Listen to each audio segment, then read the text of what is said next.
Chapter 809.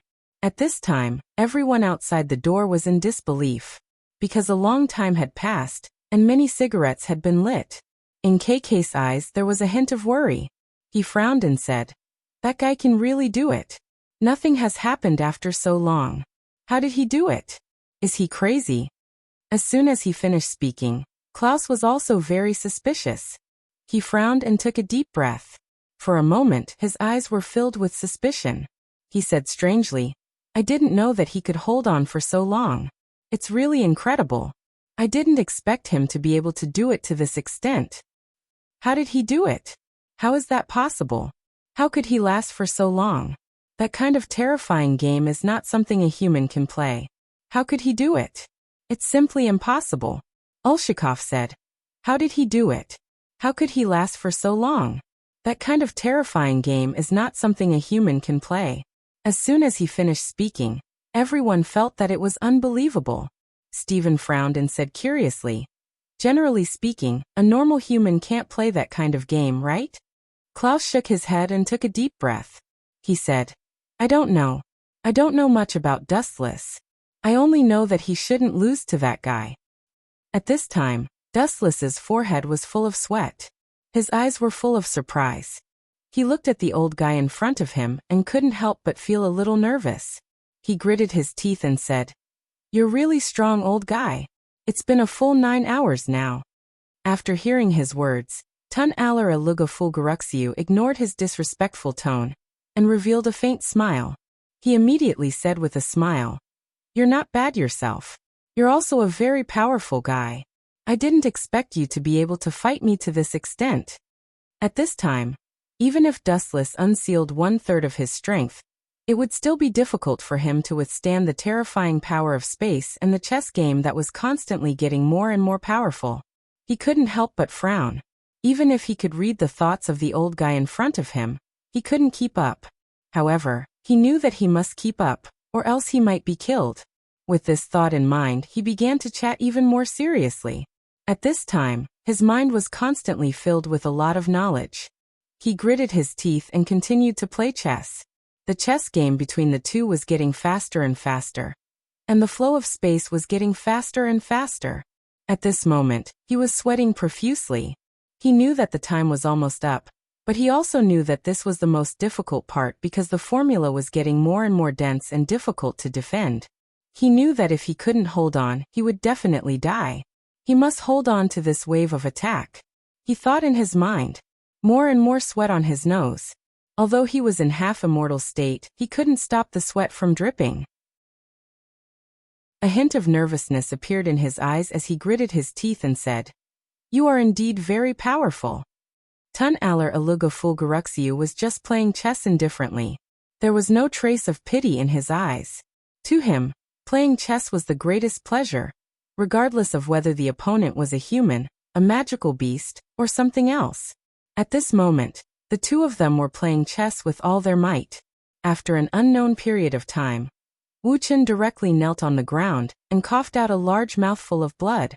It was the first time he had encountered something like vomiting blood while playing chess. Tun Aller Fulgaruxiu said with a faint smile on his face, "I didn't expect to reach this point. Let me tell you another good news. Just now Olshikov wanted to kill you." Just as he finished speaking, Wu Chen's eyes immediately revealed some helplessness. He bitterly smiled and sighed. He was speechless as he said, "I didn't expect him to actually want to kill us. Forget it. Let's spare his life for the sake of boss." After saying that, he picked up the chess piece again and slammed it on the table. This time, the table became bigger again. Tun Aller Aluga Fulgaruxiu's face revealed a deep sense of curiosity. He asked curiously, "Wait, even if that's the case, you still want to save his life? I'm going to win now. If you..." At this moment, Dustless's face showed a smile. He immediately played chess again. Then he said, "Don't treat me like a fool. I already know the rules. No matter how powerful you are, it's only a draw now. You can't win, and I won't lose now." When he finished speaking, Tun Aller Aluga Fulgaruxiu suddenly revealed a surprised expression. He nodded and said, "You're really strong. You can go out now. You win. You've won this bet." At this moment, Dustless immediately breathed a sigh of relief. There was a bit of helplessness on his face. He finally won. He thought in his heart. If he continued to play, he would really die. His brain received too much information and calculated too much information. If he continued to gamble, he could only unlock more power, but it was also likely to cause great damage. He was already very grateful that he was still alive. He smiled bitterly and said with a sigh, "Thank you, Your Excellency. His life is saved, right?" As soon as he finished speaking, Tunalur Fulguruxiu nodded and said, "His life is saved. You're very outstanding.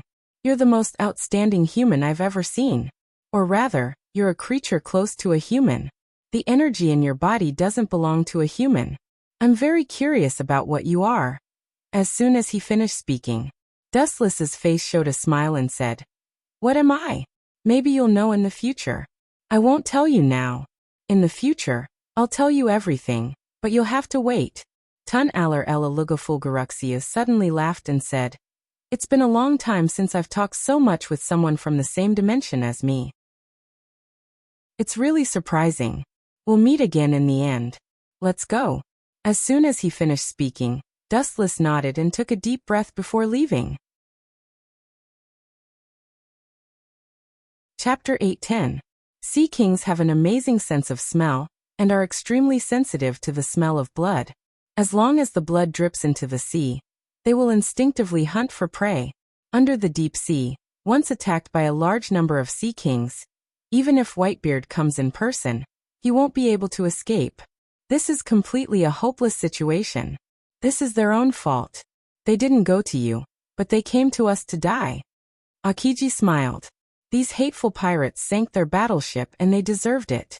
Pa pa pa. A few minutes later, huge ripples suddenly appeared on the calm water surface, and huge waves hit the shore, and the sound of the water washed the reef on the beach. Under the supervision of the Tensigan, he could clearly see countless black shadows gathering together. No wonder ancient weapons are known as weapons that can end the world. They deserve their reputation. Strange ripples appeared in his pupils. In the depths of the sea, the enormous sea kings that had gathered after smelling the scent of blood were at least 700 to 800 meters in size. There were even colossal creatures that were 3,000 to 4,000 meters in size. Imagine how terrible the consequences would be if one day a person had the ability to control the sea kings of the world. Caw caw caw. In the dark, Dustless seemed to hear the crisp sound of buildings being destroyed, and his eyes couldn't help but stagnate. Looking at the bottom of the sea, the pirate ship, which was not inferior to the Navy's large battleship, was directly swallowed by an unprecedented sea king. Even the ship and the people were all turned into ashes. If I knew this would happen, I wouldn't have done it, Akiji said with a blank expression. As an admiral, his observation haki is not at the peak, but it has reached the realm of being able to control it freely, and he can clearly feel the fear of the pirates in the depths of the sea. In the face of 3,000 or 4,000 meters, anyone will feel awe and tremble, especially under the sea. The combat effectiveness of the pirates is greatly reduced, and even less than 100. On the contrary, the Sea King's Combat Index report. This killing feast was almost one-sided. Facing the big mouth of hundreds of meters long, many pirate ships were directly swallowed in one breath. Blood stained the sea. This group of pirates is cunning enough. It's time to ask the fleet admiral for help. With a sigh, Akiji could only bow his head and admit defeat. They couldn't swim back to the headquarters. Although there were no casualties in the fleet, all the battleships were destroyed and all the crew was trapped on this island. They could only ask Sengoku for support. Originally, they were supposed to support other marine bases, but in the end, they needed Sengoku's help. Thinking about it, Akiji felt depressed. As for Dustless, he had already returned to his original spot, and was calmly gnawing on the roasted meat. Akiji was more than enough to be the scapegoat. Rumble. In just a few seconds, Akiji contacted Sengoku and explained the reason for the matter. As he guessed, Sengoku was angry at first, and after he got all the pirates, he immediately agreed to send a ship to pick up the thousands of people. Send a warship to pick us up as soon as possible. Akiji sighed. When he was about to turn off the Den Den Mushi, a shadow suddenly appeared, and the Den Den Mushi in his hand disappeared. It's me, I have figured out the purpose of the old guy Whitebeard. Dustless, who took away Akiji's den mushi, said something amazing, and his eyes were shining against the black night sky. Are you sure? Marlin's eyes were shining, and his calm tone was hard to hide. So far, there is no trace of the Whitebeard pirates. Gorosei, 5 Elder Stars, have urged us several times. This guy is really shameless. Akiji, who was standing in the same place, was petrified on the spot. He scolded Dustless in his heart for being shameless. Now it's time to get credit. It's strange that there is a trace of the Whitebeard pirates. He is currently waiting for an opportunity. He let his pirates attack in large numbers just to attract the top battle power of the Marine. After we are tired of dealing with it, he will wait for an opportunity to make a move. Wu Chen said resolutely, his tone revealing an indomitable determination. And the people who just sank our battleship were also involved in the Akagami red hair pirates. Sengoku's eyebrows were tightly wrinkled, and his heart was in his throat. He still had a chance to win against Whitebeard, but if he added the Akagami red hair pirates, it would be a suspense. The wolf's ambition is obvious. The only person who can be worthy of Whitebeard is Fire Fist Ace. Dustless said Whitebeard's purpose. It should be impossible for him to know about Fire Fist Ace. Otherwise he would have already robbed him. Akiji frowned as he came over. If he knew that Fire Fist Ace was in Impel Down, he would be able to do it directly. Otherwise, it would be more difficult to rob him on the day of the Marine's public execution. Sengoku on the other side of the den mushi also nodded. A few days ago, Whitebeard really didn't know where Fire Fist Ace was hiding, but in recent days he knew. Dustless's expression was calm, and Garp's figure appeared in his mind. Garp went to Impel Down a few days ago, which is equivalent to releasing the signal that Fire Fist Ace is in Impel Down. Garp didn't know anyone in Impel Down, and the only one who suddenly went to Impel Down was Fire Fist Ace, who was caught by the Marine. Now Kazan and I are trapped. Sakazuki said that he was also attacked by pirates, and Borsellino is no exception. It is estimated that Garp and others are the same. The Marine's top battle power has all been restrained. It is estimated that it will not be long before Whitebeard gathers the power of all the pirates to attack Impel Down. Even if the war starts, we will not be able to deal with Whitebeard. Chapter 8:11. Now Kazan and I are trapped. Sakazuki said that he was also attacked by pirates, and Borsellino is no exception. It is estimated that Garp and others are also in the same situation. The Marine's top fighting power has all been restrained. It will not be long before Whitebeard will gather all the power of the pirates to attack Impel Down. Even if the war starts, we will not be able to deal with Whitebeard. Wu Chen analyzed with a look of shrewdness, and the tone he revealed was correct. Sengoku's expression was stiff when he heard this. After a moment of contemplation, his expression changed sharply. His whole body trembled slightly. It was as if someone poured cold water on him. Akiji was the same. Although his expression was not as exaggerated as Sengoku, he also felt that the world in front of him was dark and the future road was dark. If it is really what Dustless guessed, Impel Down will definitely be broken by Whitebeard. This should just be your personal conjecture. Whitebeard shouldn't be that smart. Akiji said with an ugly face. His uncertain tone gave people the feeling that he was deceiving himself. Thinking about it, their strength is terrifying and unprecedented. If their IQ is high, their calculations are unparalleled, and they are interlinked, then the Marines are not far from death. The heavens were too unfair. No, Kazan, you don't know Whitebeard. I know him. He is that kind of cunning man. There is no such thing as the most cunning, only more cunning. On the other side of the den mushi, Fleet Admiral Sengoku roared. Obviously, he now realized that something was wrong.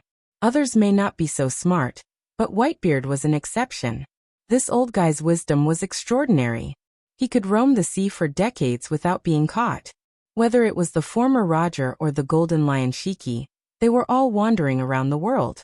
Only Whitebeard was living so comfortably now, jumping out to disgust the Marines. I will now let Garp and Sakazuki go to reinforce Impel Down. Sengoku said. A while ago he gave a military order to the Gorosei, 5 Elder Stars, to guarantee the safe execution of Fire Fist Ace. If he is rescued by Whitebeard, the entire Marine will be completely discredited. In the future, it would be difficult for him to raise his head in front of the 5 honored stars. He would inevitably become the laughingstock of the entire world. Marlin's numerous Sengoku immediately cut off their conversation with Dustless and began using the Den Den Mushi to contact Garp, Sakazuki, and Borsalino. I hope we can make it in time. Akiji breathed a sigh of relief. In time? This is just your wishful thinking. It is estimated that when our battleship sank, the Whitebeard pirates began to act. Dustless's words made Akiji break out in a cold sweat. Regardless of what Akiji thought, Dustless continued. Moreover, even if we can make it in time, no one can go there to support us. Isn't there still Garp and Sakazuki? I heard that Z-sensei is also on the move. Akiji smiled optimistically. I know, but you haven't considered who their enemy is. Dustless said solemnly. Among these people, Garp is undoubtedly the strongest so far. His strength is enough to rival the Yonko 4 emperors. Akainu, Borsalino, and Z are all admirals. Red Hair Shanks is joining forces with Whitebeard. Dustless reminded Akiji when he saw that Akiji was slightly confused. If he didn't guess wrong, Red Hair Shanks is responsible for containing Garp and Sakazuki, and of course, all his pirates. Although the Red Hair pirates are few in number, they are extremely outstanding. Therefore, the Marines want to reinforce Impel Down, but they are powerless. Now no one can stop them. All the Marines' top battle powers are almost restrained. Those guys are really despicable. Akiji's face couldn't help but dim, and his spirit was very decadent. Rumble. At this moment, Dustless's Den Den Mushi suddenly rang. The Den Den Mushi's expression was furious. Obviously, Marin's Sengoku was about to go berserk. Red Hair, that damn kid, I should have destroyed him at all costs. Sengoku's roar resounded throughout the Marine headquarters, and the lazy white clouds in the sky were evaporated by his flames. As Dustless guessed, Garp and Sakazuki, as well as Borsalino and Z, were all restrained by Akagami, Red Hair, pirates, with the help of other pirates from the New World. Dustless expressed his understanding of Sengoku's indignation. He was an insignificant pawn in the past, and now he has grown into a big problem. He must be regretting it. I expected this. Red Hair Shanks and Whitebeard always wear the same pair of pants. This is also the result of Fire Fist Ace's particularity. Whitebeard is Roger's best friend and enemy, and Red Hair Shanks is Roger's crew. Roger is indebted to Red Hair, so it's reasonable for him to help Red Hair. All in all, the favorable situation is now all in favor of the pirates, and so is the scale of victory. It seems that Impel Down can't be defended. Sengoku's tone was pessimistic, full of endless emotion and loneliness, as if he was abandoned by the whole world. He and Whitebeard fought for a lifetime, and in the end Whitebeard was slightly better. Fleet Admiral, you don't have to be so pessimistic. Everyone has one head and 2 arms. Whitebeard is not more special than us. He can use his brain to frame the Marines, and we can do the same to Whitebeard. The corners of Wu Chen's mouth curled into a strange smile, which was particularly horrifying.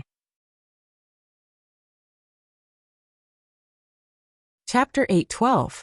Designing to harm people is not exclusive to Whitebeard.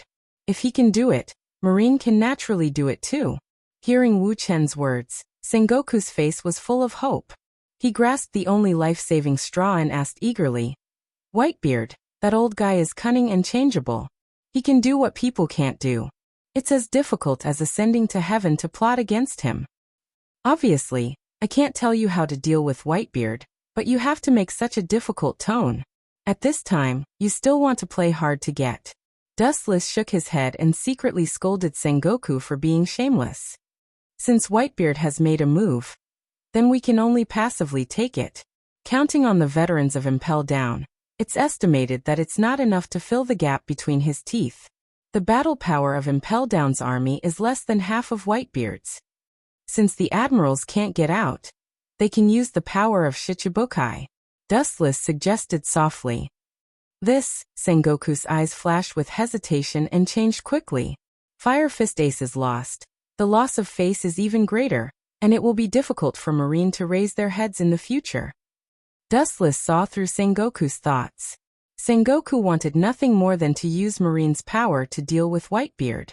Using the power of Shichibukai in a great victory will have more flaws in Sengoku's eyes. Blackbeard can't wait to take Whitebeard's life. Moonlight Moria also wants Whitebeard's body even in his dreams. As for Bartholomew Ursa, he is simply the government's lackey. These people don't need orders. As long as you say it, they will probably rush to deal with Whitebeard. Of course, it's not enough to count on the three of them. Whitebeard is known as the strongest man in the world. The three of them together are not Whitebeard's opponents, and they are facing the entire Whitebeard pirates. If they want to rely on the three of them, they will be doomed. Maybe Blackbeard will take the opportunity to run away. We can provoke the people inside the Whitebeard pirates. His group of sons also have ulterior motives. They can completely provoke dissension and plot against Whitebeard. Dustless's face was filled with killing intent as he smiled coldly. Killing someone did not necessarily have to be done personally. There were countless ways to defeat the other party. The key was how to use them. For an Iron Man like Whitebeard, the physical pain was far less severe than the betrayal of his family. Dustless still clearly remembers that during the later War of the Best, Sakazuki's Akainu instigated the Whitebeard pirates to severely injure him. Although the location and format were different, it was worth a try. That's right. That guy named Squard seems to have a lot of opinions about Fire Fist Ace. We can use him. In this way, we may be able to defeat Whitebeard without any losses. Sengoku sneered, and his eyes were glowing with the light of choosing people to devour, which was particularly terrifying. The Pirate King Gold. Roger once killed Squard's family. That Squard didn't know the true identity of Ace. We can tell him through secret channels. After adding fuel to the fire, let Squard plot against Whitebeard. The silent Akiji's face was complicated. There was a huge deviation between Marine's justice and his ideal. And as time went on, the deviation would get bigger and bigger. On the blue sea, the giant pirates cut through the thorns and rushed forward in the direction of Impel Down. There was a skull flag hanging on the hull of the unknown ship, and there were two clearly visible thick beards. It was the Whitebeard pirates that had disappeared for a long time. I thought that Akagami Red Hair would do something. It turned out to be such a ridiculous trick. Diamond Jozu had already received news from Akagami Red Hair that Dustless and Akiji were both pinned down and could not support Impel Down for the time being. Of course, it was not Dustless and Akiji, but the entire Marine, unless Sengoku himself rushed to Impel Down. Jozu. Whitebeard's eyes were full of love, and they were instantly replaced by a sense of oppression. He said loudly, "Completing the task at the cost of minimal casualties is worthy of respect and learning. Some strategies are often ugly and ridiculous, but the effect is often unexpected. In this way we can finally rescue Ace." Marco breathed a sigh of relief, and his tone was a little relaxed. These days he had been living in the haze of Ace's capture. Not only him but the entire Whitebeard pirates should say the same thing. Thanks to Father's strategy, Diamond Jozu said from the bottom of his heart. The current situation was entirely due to Whitebeard's series of plans. That's for sure. After all, Father used to be as famous as One Piece Roger and Golden Lion Shiki, and he was invincible in all aspects. Marco also agreed. Whitebeard looked at this scene with no expression on his face, but he kept pouring wine into his mouth. As a captain, he must always maintain absolute wisdom. However, the pride and joy hidden in the corner of Whitebeard's eyes were difficult to hide. Being able to play the entire Marine headquarters, and even the entire world government including Gorosei, 5 Elder Stars. Even his close friend and enemy Roger did not do it.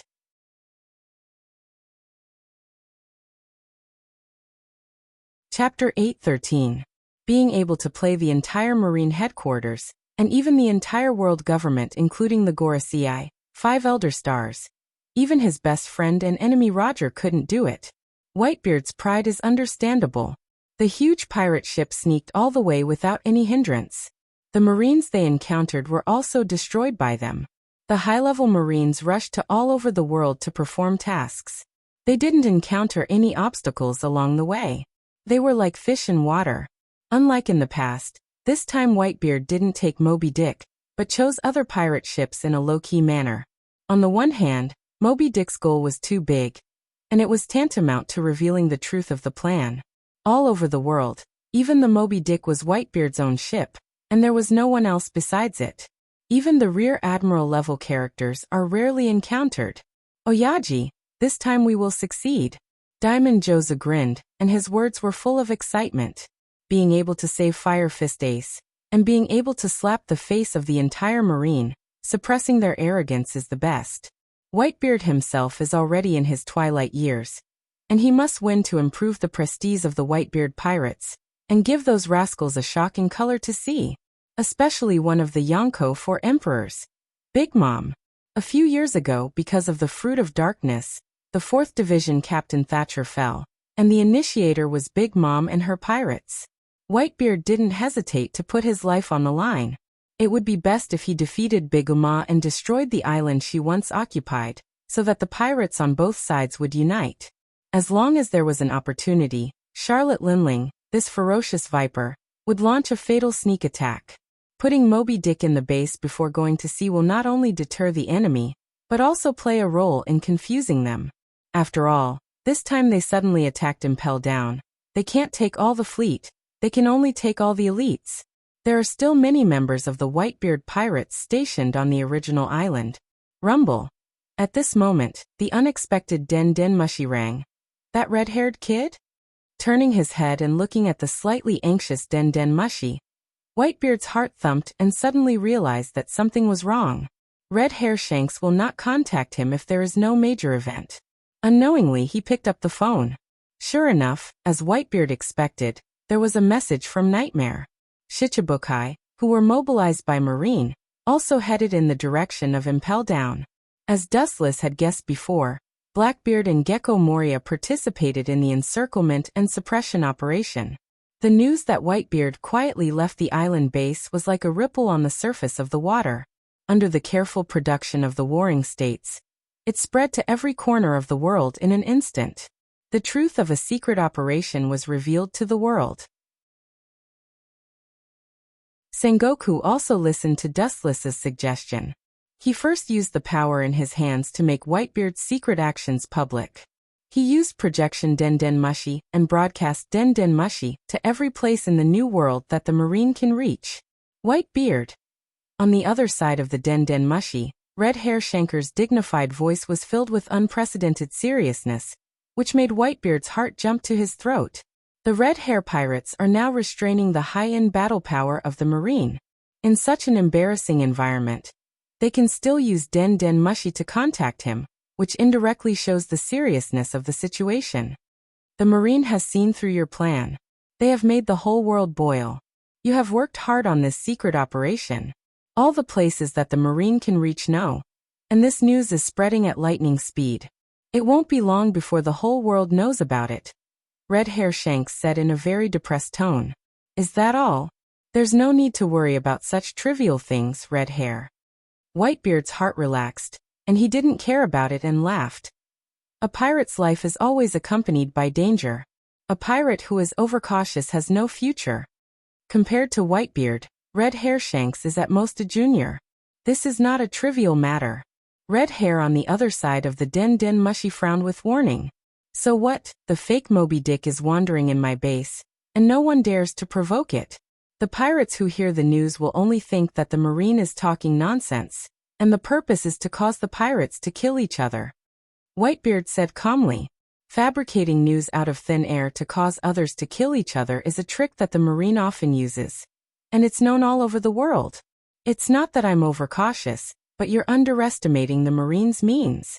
Red Hair raised his voice, and instead of reducing his vigilance, he became more and more intense. Don't forget, there are many guys who want your head. Whitebeard frowned, and when he was about to open his mouth to educate Red Hair, another Den Den Mushi beside him rang. Coincidentally, this white Den Den Mushi also showed an unprecedented state of anxiety, giving people a feeling of panic. These young people still need to be tempered. Wait a minute, Red Hair. The moment he picked up the Den Den Mushi, he didn't wait for Whitebeard to ask, and the eagerness made everyone stunned, including Whitebeard's face. Oyaji, our base was attacked by one of the Yonko, for emperors.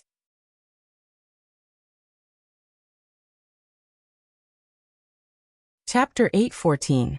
Oyaji, our base was attacked by Bigumomo, one of the Yonko, for emperors. This sentence didn't disperse in Whitebeard's mind for a long time. It echoed back and forth forever, as if he was possessed. His mind was filled with this paragraph and his thoughts were in a mess. Frankly speaking, Whitebeard doesn't care about the gain or loss of an island. Like Red Hair Shanks, he likes to live a wandering life. But now the situation is different.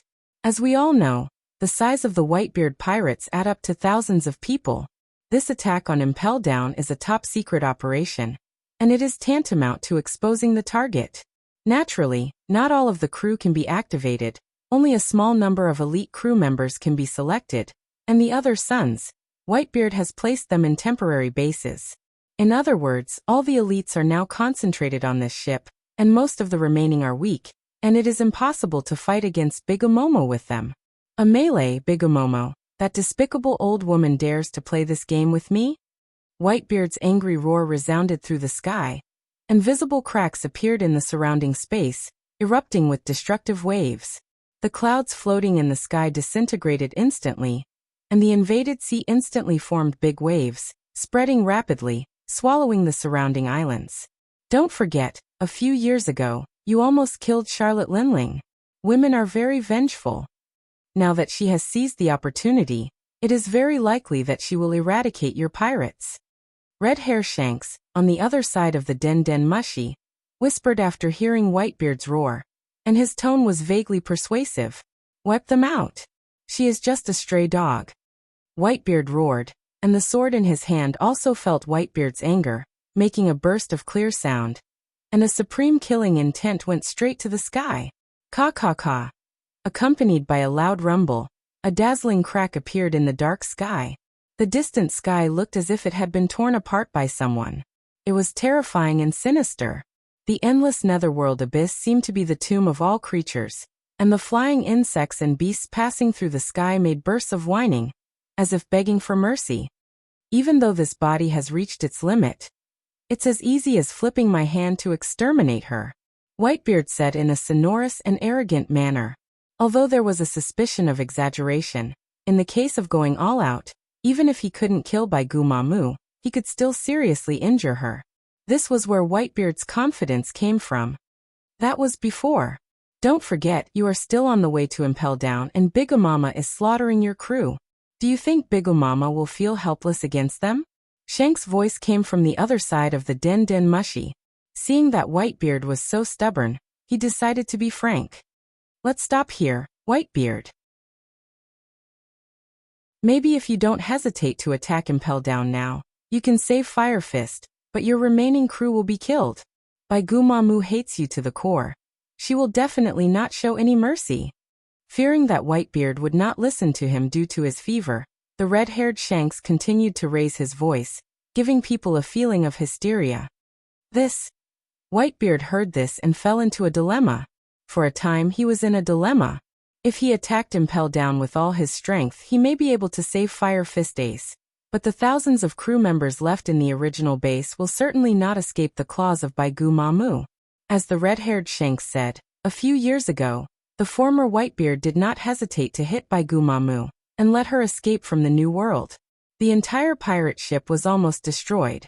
Therefore, Bigumomo's hatred for Whitebeard is self-evident. Don't tell me you're going to ignore Ace? Whitebeard roared, showing a deep struggle in his words, and at the same time his hatred for Bigumomo soared. It was his biggest mistake not to kill her. So today this kind of thing happened. This is also helpless, the red-haired Shank sighed. He could also understand the sadness in Whitebeard's heart. He softly persuaded, "Take a step back. My subordinates have inquired that the Marine headquarters is changing equipment on a large scale. All the old mechanisms have been replaced. That is to say, the Marine is not ready to execute Ace. He will be safe for a while."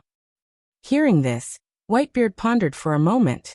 Even though he was unwilling, he gently nodded and said with a pale face, "That stupid woman Bigumomo can't be so smart." Someone must have told her that I secretly left the Moby Dick.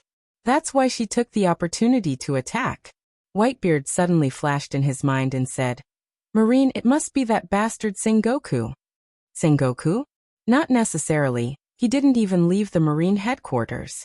It's impossible for him to know so much. It may be one of those admirals. The red-haired Shanks flashed in the sun, and in his deep shining eyes, a young silhouette was vaguely reflected. His black hair was messy like weeds, his face was handsome and cheap, and his mouth always had a smile like a spring breeze, giving people a feeling of unusual frivolity. However, that outlined smile was a nightmare in the eyes of the red-haired man. To some extent, it was more like the smile of the Grim Reaper. Anyone who was targeted by Dustless could not escape the fate of life and death in the end. Even if they were lucky enough to escape his pursuit, they also lived in endless fear, living a life worse than death.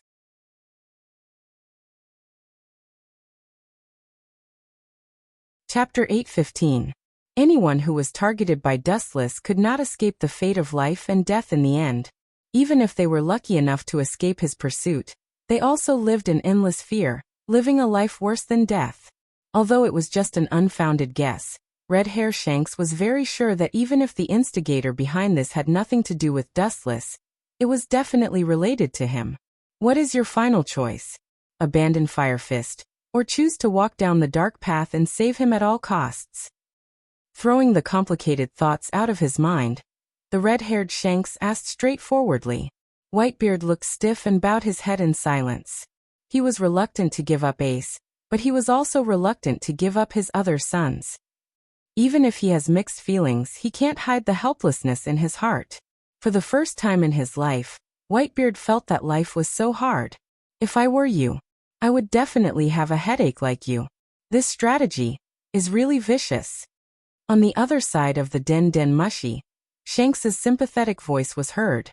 If he chose, he would fall into the same embarrassing situation as Whitebeard. There are obviously two paths to choose from, but it doesn't lead to the light after the rain, but to the endless abyss of despair. It seems that I can only retract my troops. Damn Marine bastards, and that old woman. I will definitely settle this account with you. Whitebeard chose to give up the mission. He is the father of the entire Whitebeard pirates. He can't sacrifice everyone because of Ace. It would be too unfair and chilling. A pirate group that makes everyone feel chilled means that they are close to collapse. He can only turn the unwillingness in his heart into hatred for the Marines and Big Mom. He secretly vowed that one day in the future, he will make them pay with their blood. Oyaji, the impel down is close at hand, and it's just around the corner. Marco clenched his fist and his face was full of unwillingness. So was Diamond Jozu. His body was trembling, and his breathing was several times faster than usual. Although I am sorry for the brothers who died. But Oyaji, you also understand. The Whitebeard pirates can't do without Ace at present. Diamond Jots said in a heavy tone, his words hinting at something else. In addition to the importance of Fire Fist Ace, there are other factors. Ace's bounty has reached 550 million berries, and he will inevitably support the Whitebeard pirates in the future. This important figure cannot be lost. The stage of the Whitebeard pirates cannot be without Ace. This group of people. Hearing this, the Maelstrom Spider, Squard, quietly left. His eyes flashed with sadness. He knew the importance of Ace. In the future, he would be the pillar of the Whitebeard pirates, but so what? Sacrificing the others for his life and abandoning the rest of the crew was too cruel. Squard felt that the scene was too depressing. He walked to the stern alone and breathed in the salty sea breeze. The bright and beautiful sun gradually receded, and the breeze gradually became cold. It was biting cold and bone-piercing, and one could faintly hear the cries of ghosts and howls of wolves. It's getting cold. Squard noticed that his body was cold and turned back to the cabin. Suddenly, he heard a burst of messy footsteps. He frowned slightly and looked towards the source of the footsteps. A pirate with a messy look hurriedly ran over. What is it? It's not good to be so reckless. Squard's eyes flashed with coldness. He immediately looked at the golden Den Den Mushi in his hand and asked, "Whose Den Den Mushi is this?" The Whitebeard pirates don't seem to have this kind of Den Den Mushi. It seems to be the Marines. I don't know.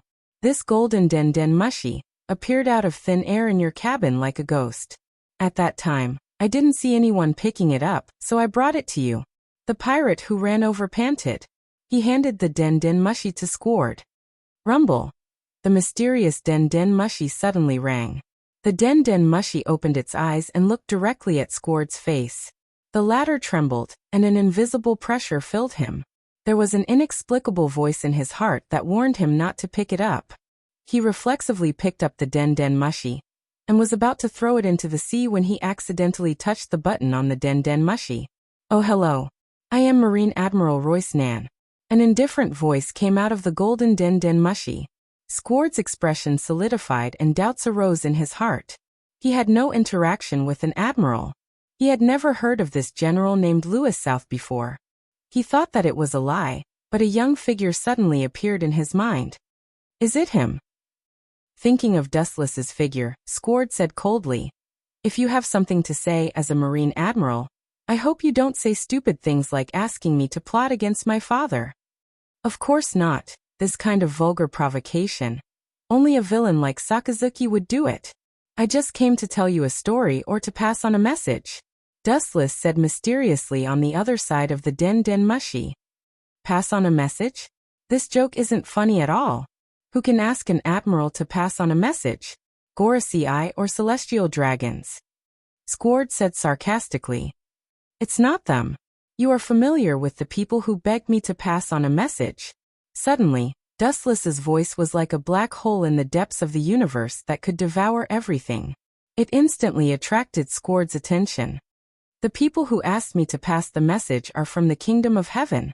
They are the crew members who used to be your brothers, but were unfortunately annihilated by Roger, the Pirate King.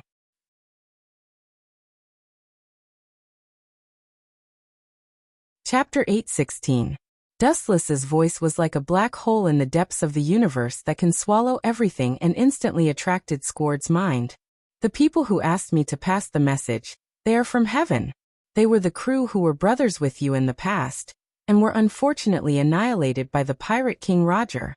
Squard was disappointed when he heard this. He thought it was a big secret and felt like he was being played. He roared angrily, showing the rude side of every pirate. Pass a message from the underworld for the companions who had disappeared? Do you think I am an idiot? Even if you want to tease people, you can't do it so casually. Squard said, getting angrier and angrier. He shouted. The one who can pass the message is an angel. Hearing this, Dustless on the other side of the den mushy said. If you want me to turn into an angel, I don't care, but I prefer to turn into a demon than an angel. I feel that this profession is more suitable for me. Don't push your luck. Squard's mouth twitched fiercely as he cursed in his heart. He had never seen such a person who liked to take advantage of others. If you have something to say, say it. Squard snorted and waved impatiently. Although his words were firm, Dustless still heard the eagerness in Squard's tone. This guy wanted to know the secret of Fire Fist Ace.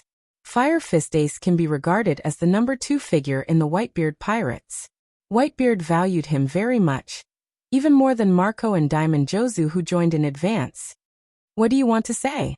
Holding the den mushy in his hand, he seemed to have guessed Squard's words. As a Marine Admiral, I hope you don't tell me that Ace is the son of the Pirate King. This joke is not funny. If he is the son of the Pirate King, then I am your Marine Fleet Admiral's blood-related son. You think it's ridiculous? A casual rhetorical question made Squard's face freeze, and he couldn't laugh even if he wanted to. Dustless continued. In my opinion, because he is Roger's son, Whitebeard treats him with care. This can also explain everything reasonably. That's just your personal guess. Squard immediately retorted loudly. His firm tone gave people a feeling of being inflexible, but in Dustless's ears it sounded like self-deception. This is not speculation. Dustless's eyes were like torches, and his voice was filled with shrewdness and wisdom, making people involuntarily convinced and unable to extricate themselves. The relationship between Whitebeard and Roger is known to the world. It's reasonable to take care of his son. You don't have any evidence, don't spout nonsense. Especially a Marine Admiral, don't make a fool of yourself. You have a good reputation in the New World, Don't ruin your image in my heart." Squard's tone was full of anger, as if he had been greatly insulted and couldn't wait to throw away the golden den mushy in his hand. "Since you respect me so much, it's really surprising." A hint of surprise flashed across Dustless's eyes.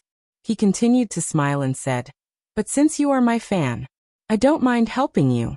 If you don't trust me, you can ask Whitebeard directly." You'd better not sow discord." At this point, Squard's mouth stopped, and his throat seemed to be blocked. Thousands of words gathered in his heart, and he couldn't say them. It was particularly uncomfortable. He could only yell at Dustless to cover up his irritable heart. "I'm just stating the facts." Hearing this, Dustless's mouth raised a conspiratorial smile. From this impatient tone, it could be heard that Squard's state of mind was in a mess. If you want to destroy someone, you must first make them crazy. This is the immutable truth. "It seems that I can make him defect with just one step." Dustless laughed in his heart. "For Fire Fist Ace, it doesn't matter how much you sacrifice. Anyway, you are just subordinates of the Whitebeard pirates, not the real core members." Dustless's voice is full of magic, constantly devouring and squeezing the reason in Squard's heart, and attacking his psychological defenses. The core fleet of the Whitebeard pirates has a total of 16 divisions, and most of the others are affiliated with the Whitebeard pirates. "Father can't be as ruthless as you say." Squard's tone was affirmative, but Dustless's ears were weak. With a chuckle, Dustless continued, "You can ask Whitebeard whether it's true or not. Fire Fist, Ace is the son of One Piece. This is an unchangeable fact." Dustless said powerfully, and without waiting for Squard to respond, he directly hung up the den mushy. Once the Pirate King, Roger wiped out Squard's pirates, and there were even rumors that his parents were buried in Roger's hands, so the two sides had an irreconcilable hatred. Roger is dead, and as the saying goes, the son pays the father's debt. This continued hatred naturally fell on Ace's head, especially the words of Marco and Diamond Jozu, which had deeply touched Squard. It can be seen that Ace's identity is obviously not good. At least he has an inextricable relationship with Whitebeard. Otherwise, Whitebeard would not save him at all costs and even ignore the lives of others. "Father, I hope that Marine Admiral is wrong. Otherwise," Squard picked up the sharp general in his hand and walked towards Whitebeard with heavy steps.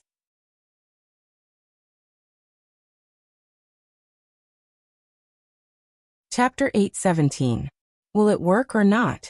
Although it's a bit hasty, it's also worth looking forward to. I love to see a father and son killing each other. On the desolate island, Akiji looked at the deep stars in the sky while lying on a clean and smooth rock. The Marines around him were like him, casually finding a place to sleep. When Dustless used den mushy to bewitch Squard, Akiji was listening next to him. "It doesn't matter if it succeeds or not. It doesn't matter anyway, just treat it as after-dinner entertainment." Compared to Akiji, Dustless was more casual. After learning the truth, if he was lucky, Squard might be able to hurt Whitebeard. If he was unlucky, he would definitely be captured on the spot. In short, whether it succeeds or not, it won't take Whitebeard's life. As time passed, the sky was getting darker and darker. The beautiful night sky was particularly quiet, and the biting cold wind rarely stopped. It was almost late at night, and only Whitebeard was sitting alone on the deck drinking. Pirates were rude by nature, and they didn't know how to be gentle and elegant, so they simply picked up the wine jar and poured it into their mouths. They were very happy. Squard walked close to Whitebeard with heavy steps, looking at the old man in the wind. His heart was complicated. "Oyaji." Remembering what Dustless had mentioned before, Squard summoned up the courage to say it. He looked at Whitebeard with eyes full of firmness and trust. He didn't believe that Whitebeard would lie to them. "It turned out to be you, Squard."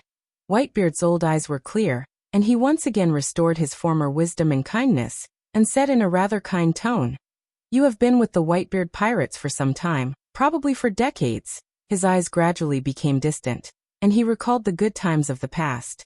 Whitebeard's tone was particularly old, and now he suddenly looked back. He was already 50 years old.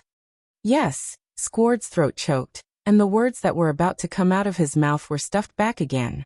Suddenly, Dustless's figure and his words flashed in his mind, and his hesitation turned into determination. You came to me in the middle of the night. You should have something to say, Squard. We are father and son. If you have something to say, just say it. There is no need to hide it. Whitebeard pretended to be unhappy, but his words revealed his friendliness. Hearing this, Squard nodded and said in a deep voice, "Why is Oyaji so obsessed with Ace? He treats him even better than Marco and Jozu." After that, Squard stared at Whitebeard with his burning eyes. Ace is a little different from others. A look of surprise flashed across Whitebeard's face. He did not expect Squard to ask this question, so he said unnaturally. He quietly looked at Squard and instinctively felt that something was wrong. "Why do you ask this question? Did you hear any bad news? Is there someone behind the scenes?" Squard. Throughout his life, Whitebeard had not only trained his absolute strength, but he had also trained his unique wisdom. His pair of shrewd eyes rarely made mistakes in judging people.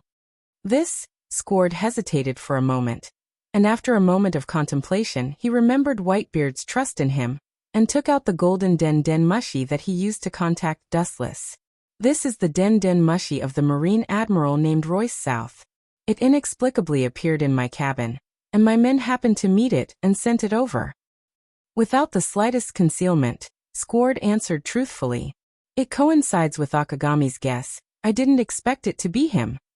Taking the golden Den Mushi from Squard, the doubts in Whitebeard's eyes turned into understanding, and then he looked directly at Squard. His wise eyes were full of reason. "What did he say to you?" "It should be about Ace. He instigated us father and son to kill each other." "Don't believe him. It's that man's inferior strategy." Whitebeard's face was full of sarcasm. Squard naturally wouldn't blindly believe what Dustless said. He glanced at Whitebeard and whispered, "He said that Ace is the son of One Piece Roger, and his father is going to sacrifice the lives of all the people on the ship to save Ace." When mentioning Roger, Squard's voice was abnormally heavy, and his eyes were full of killing intent.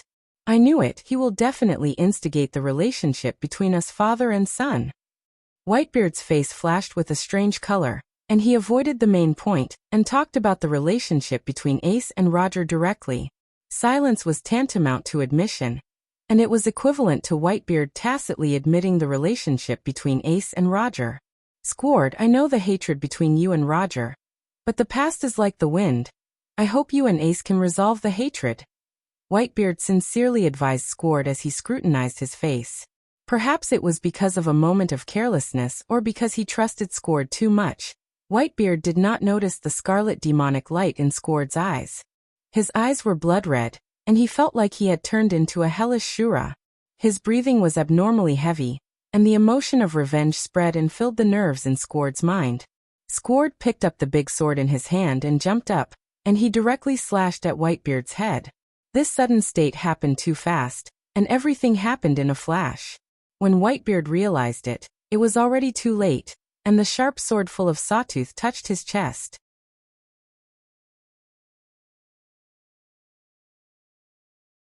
Chapter 8:18. Recommend this book to everyone. Naruto's Almighty Master. It's a good book. Whitebeard didn't expect that his son, who had respected him for many years, would attack him like a blood enemy, and his means were extremely ruthless and cold. He directly stabbed his heart in his chest. He wanted to kill Whitebeard with one blow, and it could also be seen how deep Squard's hatred for Whitebeard was. Clang clang clang. The crisp roar fell, and it was different from the flesh being pierced and cut into pieces. This was similar to the sound of steel collision, and the effect was as magical as the elixir. It went deep into Squard's soul, and pulled him back to his thoughts. The blood in his eyes also converged. Looking at the tip of the sword inserted into Whitebeard's chest, Squard didn't react. He rubbed his eyes and thought it was an illusion caused by high tension. Such a short distance, and he can still resist with armament hockey. Squard's face was ugly. He gambled on a fatal blow, but it didn't hurt or itch for Whitebeard. Looking up, Whitebeard's face didn't change, and there was no reaction at all. It was an invisible mockery of his weakness. "Squard, I know you are unwilling. It is undeniable that I usually deal with some things, and I do favor Ace, but I treat you as my sons, and there is no distinction between high and low." The big sword in Whitebeard's hand danced quickly. Under the moonlight, it was particularly sharp, and it could cut iron like mud. Squord closed his eyes and quietly waited for disappointment to come. He didn't feel regret. He hated One Piece.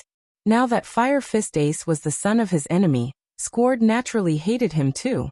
After waiting for a long time, his head didn't move. He opened his eyes and looked at Whitebeard. Looking down at Squord with his broad body, Whitebeard restrained his killing intent. Finally, the broadsword in his hand fell. This son had been with him for decades. Whitebeard couldn't kill him today even if he wanted to assassinate him. In the final analysis, it was all Dustless's instigation. "Royce South, the hatred between us has deepened," Whitebeard said hoarsely, and the big sword in his hand was more dazzling. The cold air around it was more penetrating, and people didn't dare to look directly at it. Plop. Looking at Whitebeard's posture, Squord couldn't bear it and fell to the ground. His forehead was oozing with cold sweat. Whitebeard took a step forward. Squord thought that he would completely kill him, but unexpectedly, Whitebeard stretched out his big warm hand. 3 days later, in the afternoon, the chaotic world regained its tranquility, and the situation was clear. Whitebeard returned to the island where he was originally stationed, and Bigamam slipped away in advance, leaving only the corpses on the ground. The entire Whitebeard pirates were ruined by Bigamam. There were even many people who were brutally dismembered before their corpses could even be found. The furious Whitebeard immediately led the entire pirate regiment to fight with Biga's mom. Compared with her reckless self a few years ago, Biga's mom is undoubtedly much smarter now. She knows that Whitebeard is old and there is no need to fight with her to the death, so she retreats. The Whitebeard pirates didn't get much advantage. Marlin's Marine headquarters. That bastard Gecko Moria really can't be trusted, or else we'll suffer heavy losses. In the Fleet Admiral's office, Sengoku slammed the table angrily, and a crack visible to the naked eye appeared. He yelled, "That bastard's words are tantamount to fart out of thin air. You can't believe him at all." Gecko Moria once promised to deal with Whitebeard, but in the end, he didn't even see a ghost. The only Shichibukai who really came were Blackbeard and Bartholomew. This time, I almost fell into Whitebeard's trap. Thinking of Whitebeard, Sengoku said fortunately, if it wasn't for Dustless to see through his strategy and secretly instigate Squord, and finally instigate the war between Biga's mom and Whitebeard, I'm afraid the Marine would be doomed. What should we do with Gecko Moria? Akainu asked hoarsely, with a blazing killing intent in his voice. People who don't have a firm stance should be eradicated early. They will only use the rights given to them by the Marine. Expecting him to help the Marine is a dream. Gecko Moria always wanted revenge. More than 10 years ago, the New World's Moria pirates fought against 100 Beast Kaido, but they were hit hard by the latter's overwhelming strength. Since then, they have been unable to recover, and have been doing nothing for more than 10 years. Until today, Gecko Moria has not risen. Even if you want to take back the title of Shichibukai, there is no need to take it now. When we execute Ace, we can force him to participate. It's not too late to kill him after that. This is also a waste. Dustless said with a distant look. Although Gecko Moria's strength is average, in the future war, it is still very useful to deal with the Whitebeard pirates. It's not too late to kill him. Let that waste live for a while. Akainu's eyes flashed away, and then he sat on the sofa with his eyes closed.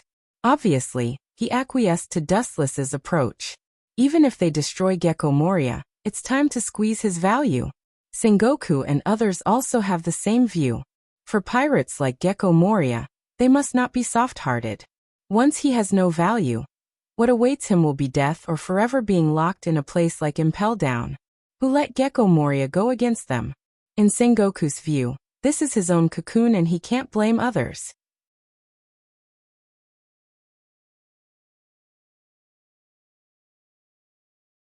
Chapter 819. Sengoku and others also have the same view. For pirates like Gecko Moria, they must not be soft-hearted. Once he has no use value, what awaits him will be death or forever being locked in a place like Impel Down. Who let Gecko Moria go against them? In Sengoku's view, this is his own fault and he can't blame others.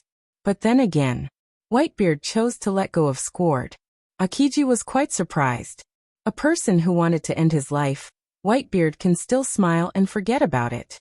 This courage is indeed worthy of respect. His eyes subconsciously looked at Sengoku. These two men are from the same era, but their temperaments are completely opposite. Compared with the king of the sea Whitebeard, Sengoku is too narrow-minded and usually likes to talk nonsense. Well, he's just putting on a show. No wonder that man's pirates declined so fast. He, as a captain, has to take great responsibility first. Fleet Admiral Sengoku said righteously. His face was not red and he was not panting. Dustless and others rolled their eyes, but this is also an undeniable fact. The Whitebeard pirates are indeed in danger now. This time, Big's mom dared to take the risk of a raid to explain everything. Whitebeard is now just a critically ill tiger. Over the years, the sea has been relatively quiet, and Whitebeard has also lived in seclusion. Even many pirates have forgotten about him. It's no wonder that Marine started with this critically ill tiger. What about Garp? His eyes quietly spread. Sengoku saw Garp disappear and asked with some doubts. He received 2 apprentices a while ago. One is called Corby, and the other is called Bellamebo. Recently, it seems that he has been training them both. Looking out of the window on the spacious playground, the lonely Garp came into view, and his 2 new apprentices. This time, the reason why Fire Fist Ace was exposed and impelled down was because of Garp. Whether it was intentional or not, he couldn't get away with it. His eyes turned back and fell on Sengoku's head again. He saw that his face was full of helplessness. Obviously, Sengoku was also caught in the same difficult choice as Whitebeard. The affairs of the world are unpredictable. That old man can be considered as a tragedy. Dustless sighed as he lamented the fickle affairs of the world. Garp's experience really makes people feel the twists and turns of fate. 2 grandsons and 1 son have stepped on the opposite side of him. Especially Ace is about to be publicly executed by the Marine. Garp's heart is very uncomfortable, but he is a Marine, so he can only choose to stare. On the other hand, Garp stood firmly on this side. He was destined to treat Fire Fist Ace coldly. How comical. Dustless sighed as he looked at Garp's aged figure on the training field. Comical? None of them seemed to understand what Dustless was talking about. They were all confused, but they could all see the doubt in each other's eyes. They looked at Dustless with confused eyes. Everyone has their own position, and their belief has never changed. However, in my opinion, this is just a form of self-restraint. How can a creature like a human be restrained by one's position? What should be done, and do as one pleases. Otherwise, one would become like Garp. Dustless whispered to himself in his heart. Looking at Garp on the field below, he couldn't help but shake his head. Garp's feelings in his heart were naturally to save Ace from prison, but he was restrained by the ridiculous thing of his position. If he took action in the war of the future generations, maybe Fire Fist Ace would have escaped from prison. There is no need to be bound by his position. He can do things according to his own heart. He can judge a thing according to his own emotions. After a while, he silently retracted his gaze. Dustless once again restored his previous calm. Ace's life and death, as well as Garp's current sentimentality, have nothing to do with him. For the Marine and even for this world, Dustless is just an outsider. There is no need to worry about these trivial things. The relationship between Sengoku and Garp is known to the world. He is not in a hurry, so Dustless doesn't need to be in a hurry. Within the mysterious ocean, everything within a radius of a few dozen kilometers was dark and gloomy. Dark clouds were rolling, and darkness was the only main color in this ocean that was forbidden from living creatures. In the vast sea, the new battleship of the Straw Hat Pirates, thousands of sunshine, like a meteor, passed through layers of stormy waves and officially invaded the core area of the Devil's Sea. Binks Wine. The melodious melody was carried by the chilly wind and spread across the dead silent ocean. The melody that came through the chilly wind was like a requiem written by the Grim Reaper, causing people to shiver all over. This dark ocean was the most dangerous place for humans, the heaven of the Grim Reaper. Nami, did we go to the wrong place? Did we invade hell? Usopp, who was born timid, trembled. This strange sea was isolated from the world. He had never even heard of it. It was as if it had been erased from human history. I just heard someone singing. Those who live in this strange sea are ghosts. They can even sing. It must be the admiral that we offended. He used witchcraft to summon ghosts. That guy is really despicable, Usopp said with a serious expression. Sometimes he would gnash his teeth in anger.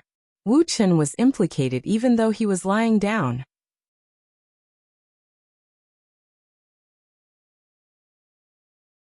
Chapter 820.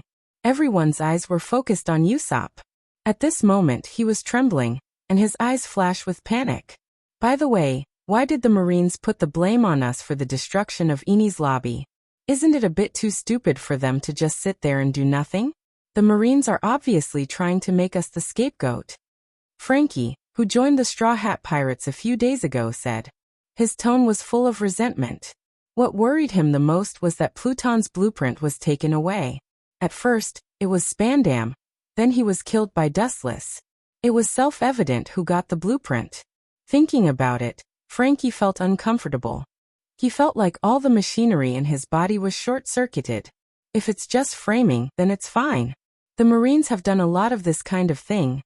Sanji quietly leaned against the mast of the sail and immediately lit a cigarette. After blowing a smoke ring, he said, I'm afraid we will become the focus of the world in the future. It's inevitable that people will be jealous of us. Being narrow-minded, jealous, greedy, and wanting to stand out, this is the nature of a pirate. The more famous a pirate is, the more they want to hunt down pirates with high bounties. Now that the Straw Hat Pirates have risen in fame, they will inevitably face attacks from all sides.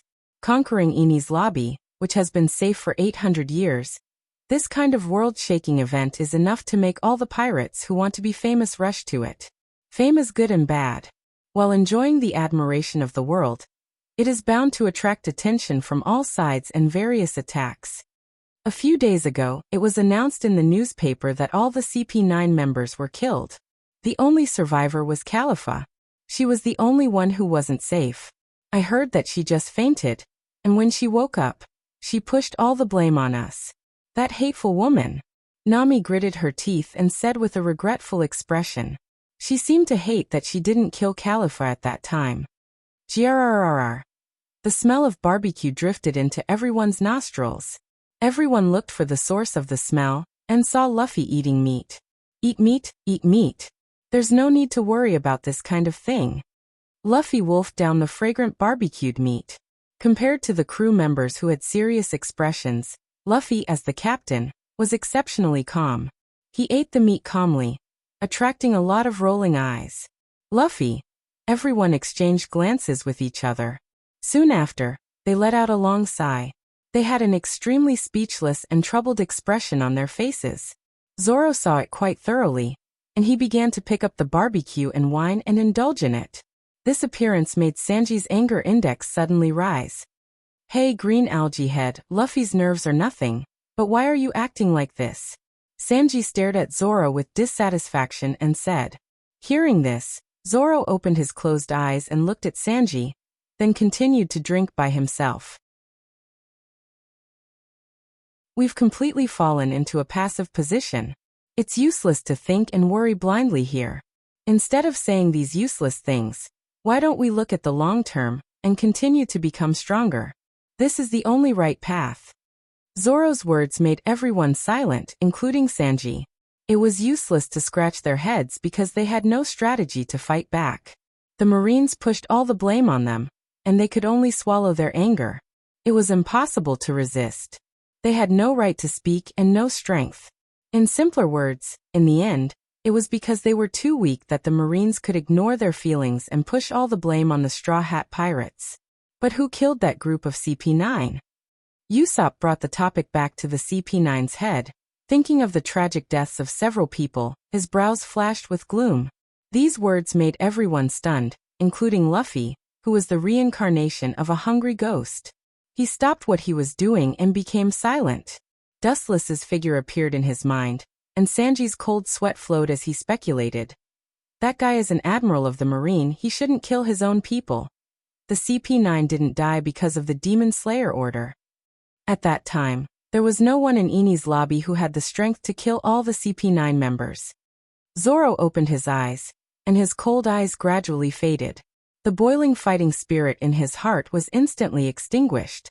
Dustless's overwhelming strength that could destroy everything was still vivid in his mind. At present, he really couldn't raise the will to resist. If he encountered the CP9, he could fight back and still have a chance to win. But if he encountered an unprecedented admiral like Dustless, he would only be killed on the spot. He wouldn't even be able to make a ripple, he would be suppressed on the spot. It's better if we expose him. If he dares to kill his own people, the Marines will definitely expel him and even kill him, Usopp said with bright eyes. Everyone nodded with admiration. This is indeed a good plan. In addition to Dustless, there are 3 other admirals in the Marine. This kind of thing will only be a joke if it gets out. Robin, who was silent from beginning to end, suddenly said, "We are pirates, but he is an admiral, and there is no evidence yet. Even if there is evidence, will the Marines listen to pirates and catch an admiral?" Robin couldn't help but feel speechless. The thoughts of these people are too naive. She is Wu Chen's secret chess. Naturally, she knows how huge Wu Chen's power is. Even if one day the truth is revealed to the world, Wu Chen's power all over the world will make the Marine afraid to shoot the rat for fear of breaking the vases.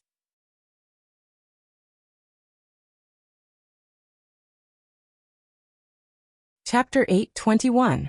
Robin couldn't help but feel speechless. These people's thoughts were too naive. She was Wu Chen's hidden chess piece. Naturally, she knew how huge Wu Chen's power was. Even if one day the truth was revealed to the world, Wu Chen's power spread all over the world would make the Navy afraid to shoot the rat for fear of breaking the vases. That's right. After a long while, Usopp touched his head and smiled awkwardly. He couldn't help but feel that his stupid behavior was ridiculous. Why would the Marines listen to them and capture Dustless, who is a Marine admiral? It's simply a daydream. It really won't work, Zoro said deeply. He couldn't help but worry about the IQ of the Straw Hat Pirates. He looked around and suddenly realized that their IQ was not trustworthy. What's that look in your eyes? Green algae head. Sanji's eyes happened to confront Zoro, and his face changed greatly. Zoro's eyes revealed the meaning of looking at him, as if he was an idiot. It means what you think it means, Zoro admitted. Hearing this, Sanji's face changed greatly. He rolled up his sleeves and was about to teach Zoro a lesson when an elegant song with vicissitudes of life came from afar. Binks's Wine. This sudden inexplicable song made everyone stunned, including Zoro. He thought that the strange song was an illusion of overwork, but now it seems that it was real. Then there was a scream like a pig being slaughtered. "Nami, you unqualified navigator. How dare you bring us to hell?" Usopp and Choba cried out in shock. Their voices were like metal, as if they had been greatly stimulated. Their voices were filled with endless despair and fear. Binks's Wine. The song was getting closer and closer. At this moment, a gust of wind came and washed away the fog in the air. A huge shadow appeared in front of everyone. Even because the mysterious object was too huge, it filled the entire eyeball. What a big ship. Even with Zoro and Robin's determination, they were stunned to see such an exaggerated ship. They immediately looked up and saw a skeleton standing there, elegantly holding a steaming coffee in his hand. Seeing this, Usopp and Choba immediately fainted. Under this demonic triangular sea area, a small mysterious submarine-like object was quietly sneaking around. It was heading in a different direction from Luffy and the others, pointing its sword at the location of Moonlight Moria. The black submarine was obviously in existence that couldn't see the light of day. It was just that it was painted black and had no other markings. The interior decoration was extremely luxurious.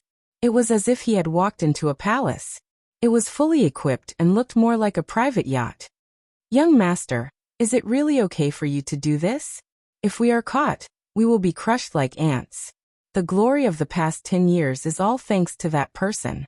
Otherwise, we might have been destroyed by that bastard Kaido."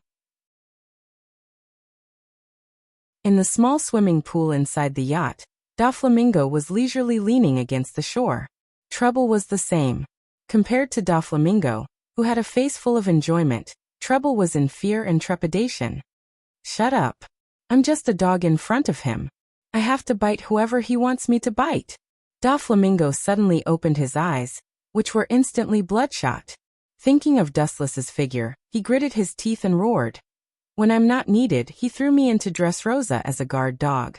Even that trash Caesar dares to flaunt his power in front of me. Outrageous. The angry roar filled with monstrous killing intent spread. The submarine under the sea trembled fiercely, and the water in the swimming pool instantly froze. Trouble's face also became silent. It was undeniable that Dustless had indeed been keeping them in the dark. Most of the time, he had locked Doflamingo in Dressrosa, and secretly cooperated with Caesar to develop the ancient weapon, Pluto. Trouble's mouth twitched as he looked at the ferocious Doflamingo. He immediately thought of Doflamingo's self-esteem, and the words that were about to come out of his mouth were swallowed back. In this chaotic world where ambitious and ruthless people were born, it was actually a great gift to be able to live without worries. So what if he was someone else's dog? Moreover, being Dustless's dog was far better than being someone else's dog. However, this was related to Doflamingo's self-esteem. If he said it bluntly, he might be beaten up or even killed by the angry Doflamingo. Doflamingo was extremely aggrieved. Unless Dustless allowed it, he had to rely on the submarine if he wanted to leave Dressrosa openly. He was like a mouse that couldn't be exposed to the light. It was self-evident how aggrieved he was. Now let's go find Moria to cooperate and discuss how to deal with Royce South. He will definitely agree to our conditions. With a crazy bloodthirsty smile on his face, Doflamingo said confidently, "Over the years I've roped in a lot of reliable people. Even that man has my informants around him. What's there to be afraid of?" Trouble looked at the arrogant and exultant Doflamingo, and finally chose to remain silent. He felt that Doflamingo's words were unreliable. So what if he had an informant? In the face of absolute strength, any conspiracy was nothing, let alone an informant.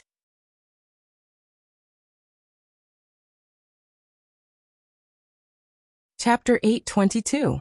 Seeing that Doflamingo was so determined, Trouble couldn't say anything. After all, Doflamingo is the boss of the family, and the words of the leader can't be refuted. That guy still looks at me with his old eyes from more than 10 years ago. I must teach him a lesson. Doflamingo's tone was full of revenge and hatred. From beginning to end, he had never been grateful to Dustless. He took him in because Dustless used him. Now the time has come. There is no need to continue to be his lackey. It's time to fight back. Gecko Moria, that idiot. Trouble couldn't help but be speechless. He felt sad for Doflamingo's ability to choose allies. Gecko Moria is a 7 warlords of the sea, but his strength is really not flattering. Don't underestimate him. The enemy of the enemy is an ally. Doflamingo sneered. Anyone who has grievances, hatred, or indirect interest disputes with Dustless is an ally in disguise. I always feel that it's not appropriate to go against him. It's a stupid feeling like a moth to a flame. Trouble said. Idiot, I can tell you clearly that even if we don't betray him, we may be killed by him in the future. Doflamingo said with great certainty. People like Dustless who do whatever they want, never care about the reason for killing people. Maybe just because he is unhappy, he will kill them. Trouble lowered his head and sat on the shore with his fat body. This time, Doflamingo secretly came to find Gecko Moria. Even the rest of the Don Quixote pirates didn't know. It is enough to see the seriousness of Doflamingo's mission. This is also helpless. After following Dustless for more than 10 years, Doflamingo knows that Dustless's means are terrible. It is no exaggeration to say that wherever there is an island, there may be a Whitesetz's clone. Here we are, master. There was a respectful voice in the cabin. Doflamingo and Trouble quickly dressed. After some tidying up, they stepped into Gecko Moria's territory, the terrifying 3-masted ship. I thought I could breathe fresh air when I came out, but I didn't expect it to be such a rotten place. After going ashore, Doflamingo cursed his bad luck. He didn't expect Moonlight Moria to have such poor taste, choosing such a dark and rotten place as a base. He was as tasteless and vulgar as he was. Doflamingo, if you don't feel well, get out of here immediately. I didn't invite you over. Your Dressrosa is comfortable, but my place is indeed thousands of miles away. But in the end it's just another person's dog. The merciless mockery fell on Doflamingo's face, causing his expression to take a turn for the worse. Dense killing intent floated on his face. Bang bang bang. The ground trembled, and a huge monster at least 5 or 6 meters tall appeared in front of Doflamingo and Treble's eyes. He was dressed like a bat, his skin was pale, and his whole body was filled with a chill. He was one of the 7 warlords of the sea. Moonlight Moria. What do you mean? Doflamingo exuded a strong murderous aura. It was a taboo to be called a lackey. Now Uegwang Moria dared to slap him in the face. How could he bear it? 5 lines of different colors immediately gushed out from his hand, sharp as a knife. It seems that you want to fight. That's fine, but you'd better figure out what you're doing here. Moonlight Moria said calmly with a scary smile on his huge face. You win.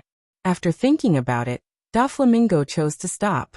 He came to talk about the content of cooperation, not to fight. But he still said unforgiving. If the guy sand crocodile hadn't died, I would never cooperate with someone like you. And, who is that little girl?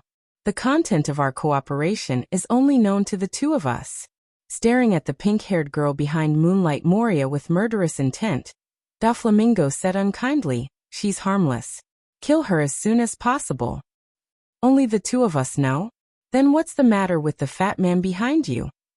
Moonlight Moria looked at the girl behind him and laughed strangely. Her name is Perona. She's my subordinate.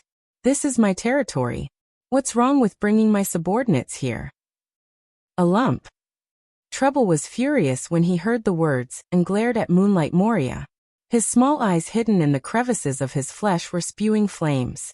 If it weren't for the existence of Doflamingo, he would have gone up and fought with Moonlight Moria. He actually came here. In the dead graveyard, the ground suddenly burst open, and a white head popped out. It was White Zetsu's avatar, looking at Doflamingo and Moonlight Moria, who had joined, and once again dived into the ground. Compared with the dead devil's triangular sea, Mariehua is like spring all year round.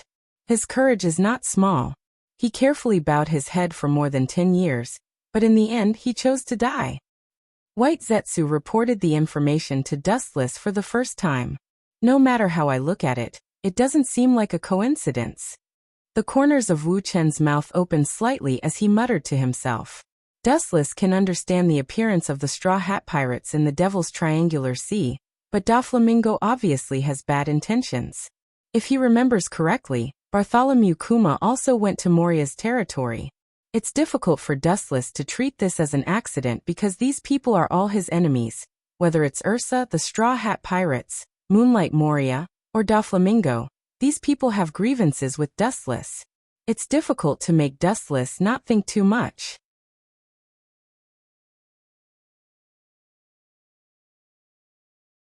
Chapter 823. Rubbing his temples, Dustless shook his head and opened his wise eyes. This didn't look like a coincidence. Those who had hatred or indirect grievances with him were all gathered in Moonlight Moria's territory. It was obviously abnormal. There must be something wrong when things are abnormal. They won't come up with an anti-thief alliance against me, right? Dustless's face was weird, and he doubted in a half-joking and half-serious tone. Anti-thief. For a moment he didn't understand what Dustless meant. White Zetsu was shocked by conditioned reflex. After a while he understood what Dustless meant. He smiled bitterly and said, most likely, they should be discussing how to deal with Master Dustless's anti-thief alliance. A group of people who had grievances with Dustless gathered together. In the direction of the sword, there was no one else except Dustless. Doflamingo, that traitorous guy has some skills. He even knows how to form a clique, but he's really disappointing. Even if he's looking for teammates, he won't just pull anyone in. He even wants a crooked melon like Moonlight Moria. Dustless sighed in disappointment. He thought Doflamingo could pull some kind of godlike teammate, but he didn't expect it to be Moonlight Moria. Moonlight Moria, forget it, pretend I didn't say anything. White Zetsu couldn't help but feel speechless. Moonlight Moria was also a popular figure. He once fought with Kaido, one of the Yonko. Although he was unfortunately defeated and was driven out of the New World, he was also a famous great thief. He finally joined the 7 warlords of the sea. This showed that Moonlight Moria's strength was recognized by the government. Now, when it came to Dustless, he seemed to be no different from the legendary passerby. But since they have made a move, I will reluctantly play with them. His calm eyes flashed with a teasing look. Since someone dared to play, then Dustless would play with them to the end. He would never back down. Hearing this, White Zoo's expression froze. Thinking of Doflamingo's current importance, he quickly said, "We can't do without him in the process of building Pluto. It's not appropriate to kill him now. Once Doflamingo is killed, it means that no one will protect Caesar from building Pluton. And Dressrosa is an island that must be passed by in the second half of the New World. A large number of pirates visit every day. Without the deterrence of Doflamingo, the construction of Pluton will be exposed sooner or later. Of course I know this. I definitely won't kill him now. It's too cruel and unfair to kill Doflamingo without squeezing his value dry," Dustless said with a sneer on his face. However, with a playful smile on his face, Dustless said with a smile, "It's okay to send the Marines to scare them. And by the way, we can teach them a lesson." "Hancock," Dustless suddenly said. Hearing this, Hancock, who was standing behind Dustless, looked at him doubtfully. Her delicate and perfect jade face was full of puzzlement as she asked, "Young master, what are your orders?" "Go and bring me the Den Den Mushi that Sengoku gave me." When Hancock heard this, she thought it was an illusion and asked again, "Young master, are you sure it's the Den Den Mushi that Fleet Admiral Sengoku personally gave you?" Dustless rolled his eyes and said solemnly, "Of course. I thought I wouldn't need that thing, but I didn't expect it to be useful now. In that case, I will fulfill Sengoku's good intentions." White Zetsu looked at the master and servant blankly. He didn't understand what they meant. "I understand." Hancock nodded obediently and immediately disappeared into the dark corridor. Den Den Mushi? It looks very powerful. Is there such a Den Den Mushi? Seeing Hancock's back disappear, White Zetsu thought for a long time but still couldn't figure it out. Suddenly, a thought flashed in his mind. He realized that the Den Den Mushi was needed to destroy Ini's lobby a few days ago, and he couldn't help but sweat. Dustless-sama, does he want to use the Den Den Mushi to order the destruction of the Sangue sailboat? White Zetsu asked in surprise. That's one of the 7 warlords of the sea, not a cabbage on the roadside. Dustless just closed his eyes and remained silent. He neither admitted nor denied it. Ta-ta-ta. After a while, there was a sound of messy footsteps, and a golden Den Den Mushi was held in his hand, and he was careful not to press the wrong button. "I don't think there's anything wrong with it. I believe that Sengoku also wants to teach Moria a lesson," Dustless said with a deep look in his eyes. He immediately took the golden Den Den Mushi from Hancock, and his eyes flashed with ridicule. "It's good to let Gecko Moria have a taste of the Demon Slayer command. Anyway, it won't kill him. Consider it a lesson for dealing with Whitebeard before." After that, Dustless didn't hesitate to press the button of the golden Den Den Mushi. Guru Guru. In the Marine headquarters, the silver Den Den Mushi used to receive the signal of the golden Den Den Mushi emitted a harsh sound, which attracted Vice Admiral Mole, who happened to pass by. He looked at the golden Den Den Mushi with a stunned face. Without waiting for Lieutenant General Mole to ask, the messenger in charge of receiving the signal reported loudly, "General Royce South has issued the demon slaying order. The direction is the Triangular Sea of the Demons, the Triangular Sea of Terror."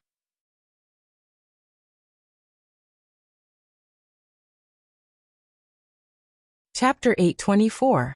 The reason why the Straw Hat Pirates went with Brook was that Luffy thought he was too handsome. Of course, he also sympathized with Brook's rough identity, and they were attacked on the way. For various reasons, they chose to help Brook regain the lost shadow. What kind of guy would survive here? This place is simply a graveyard in disguise. Usopp, who was aware of the dead atmosphere around him, said. The large open space in front of them was filled with various tombstones. Obviously, they were all dead. Some of the tombstones had decayed.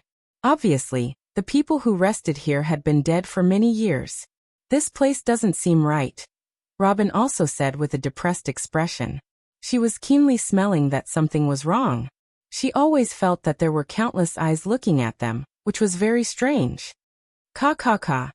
The sound of the ground loosening came, attracting the attention of all the members of the Straw Hat Pirates. And then they saw a monster with a centaur head coming out of it. It's a zombie. A shrill scream resounded through the sky, and Usopp and the timid Chopper fell directly to the ground. This unexpected scene made all the members of the Straw Hat Pirates petrified and stood motionless. Even Luffy's eyes were empty, but in the next second, it was replaced by a cool gold star. In the closed room, there were only 4 figures. That guy is a Marine Admiral. I need chips to fight against him, at least chips that can tempt me. Gecko Moria said bluntly. It's best to be straightforward with people like Doflamingo. Of course, that's not a problem. Doflamingo waved his hand and said generously. To compete with people like Dustless, he must have something to impress Gecko Moria. Otherwise, there would be no profit. No one would help Doflamingo deal with Dustless. I will satisfy everything you want. Doflamingo laughed boldly, looking like a nouveau riche who didn't care. He had followed Dustless to plunder the people's wealth for more than 10 years. Doflamingo had accumulated countless treasures, or rather, things like devil fruits. In short, he didn't care. In order to deal with Dustless and get rid of his hateful identity as a lackey, Doflamingo chose to throw caution to the wind. Well, I hope you don't talk empty talk. And the alliance you mentioned, it shouldn't be just the 2 of us, right? Uaguang Moria asked expectantly. That's a secret for now. Doflamingo shook his head resolutely. Currently, he was the only one who knew about this secret. He couldn't make an exception. Putting on an act, the fox's tail will be revealed sooner or later. Taking back his gaze, Uaguang Moria was about to change the topic.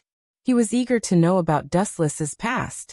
Naturally, he could not let go of this great opportunity. The only person in the world who understood Dustless the most was probably Doflamingo. Boom boom boom. Ka ka ka. At this moment, the violent vibration made Uaguang Moria's words disappear. Then a visible crack appeared in the closed secret room, and a cold wind blew in. Moria, you are so poor. The room used to receive VIPs is made of inferior materials. Doflamingo sneered mercilessly. Perona. Who did this? A cold, bone-chilling voice popped out from the corner of Uaguang Moria's mouth, permeating a very oppressive and fierce breath. Perona, who was drifting behind Uaguang Moria, swam uncontrollably. Under this domineering momentum, she could only linger on. I'm not too sure, Master Moria. Perona replied with cold sweat. She didn't leave Uaguang Moria's side for a second. Naturally, she didn't know what was happening outside. Give me half an hour to find out, or else. You know how I deal with things. I am fair in rewards and punishments. For those who neglect their duties, I will never let them go easily. Uaguang Moria warned with a roar. Doflamingo was surprised. Uaguang Moria's overbearing side was rare. At the same time, a strange color flashed in his eyes. This guy seems to be reprimanding this little girl. But in fact he is insinuating to me. Thinking of this, Doflamingo couldn't help but look at Uaguang Moria in a new light. He didn't expect this rude big guy to have such a wise side. Perona quickly left the sealed room and went to the source of the vibration. A faint golden light appeared in the darkness, and a handsome figure suddenly blocked in front of Perona. Girl, where did this lonely ghost come from? Stay away from me. Perona, who was in a panic, roared. At the same time, she released countless ghosts to expel the mysterious young man's back, but they were all easily avoided. Is this your ability? Interesting. But compared to the ability of the devil fruit, I care more about other things. Please tell me everything, otherwise it will be hard for me to let you go. Dustless, who was wearing casual clothes, stood in front of Perona, looking at Perona who was floating in the air with his hands behind his back. Ripples splashed in his calm eyes.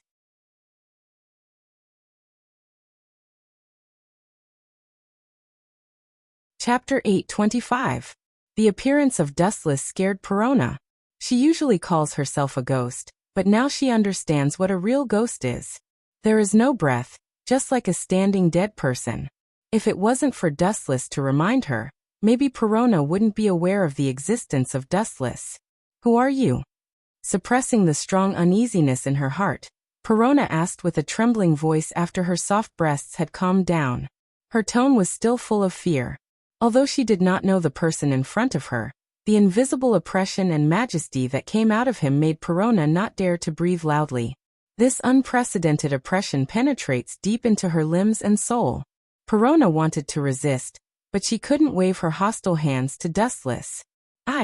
This simple question seems to be quite annoying.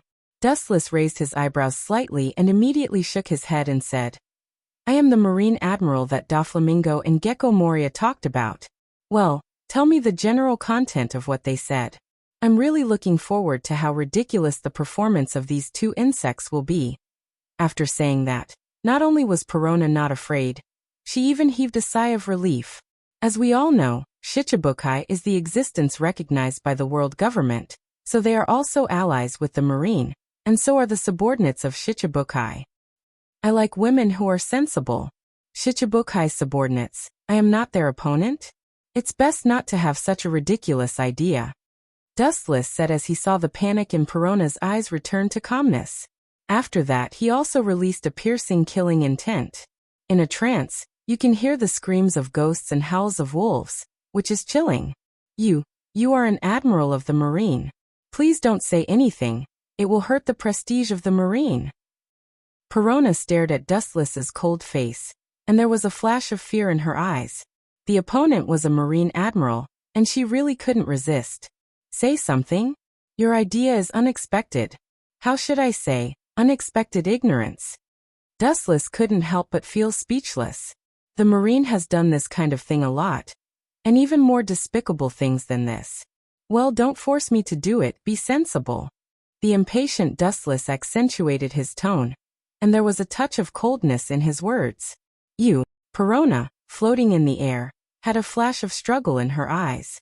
She told Dustless about the conversation between Doflamingo and Gecko Moria. After that, Gecko Moria will definitely tear her to pieces. I will never tell you. After a moment of contemplation, Perona replied. Dustless's eyes gradually became cold, and the light flashed on his fingertips, and a sharp whistling through the dark sky. A resplendent beam of light directly pierced through Perona, but it did not harm her at all. Ghost body, Gecko Moria's. Gecko Moria, that onion head, will ask you to be his subordinate. Gecko onion head, that Gecko Moria. Gecko. Black lines appeared on Perona's forehead as she floated in the air, and there were also crows flying over the sky. She immediately said proudly, You are right, any physical attack has no effect on me. However, Dustless's next sentence made Perona's face change dramatically, and she looked at him in disbelief. Is that so? Speaking of this, Dustless raised a teasing smile at the corner of his mouth.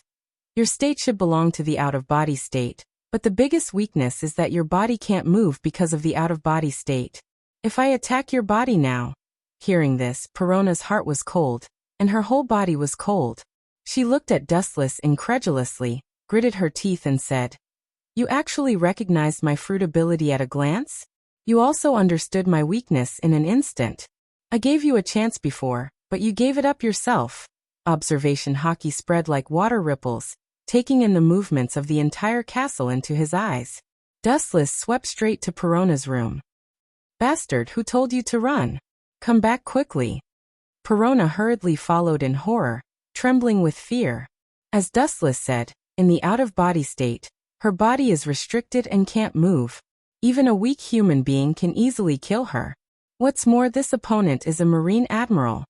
Whiz, Perona rushed directly through the wall to the room where her body was sleeping.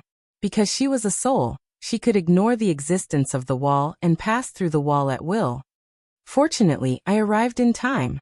Seeing that there was no one in the room, Perona breathed a sigh of relief, and immediately her soul rushed straight into her body. A few seconds later, her body slowly opened her eyes. Are you awake? The first person she saw after opening her eyes was Dustless with a smile. I have been waiting for you for a long time, and you finally woke up. Hearing this, Perona's mouth twitched violently, her teeth clenched, and she stared at Dustless indignantly. This guy must have arrived early and deliberately waited for Perona's body to resurrect before showing up. You are despicable. Perona, whose body was resurrected, gritted her teeth and said unwillingly. She was easily subdued by Dustless. In front of a Marine Admiral, she was just a tender chick without any resistance. With a light pinch she would die. The two sides are not at the same level at all. When a baby in swaddling clothes meets an adult strong man, resistance will only lead to death.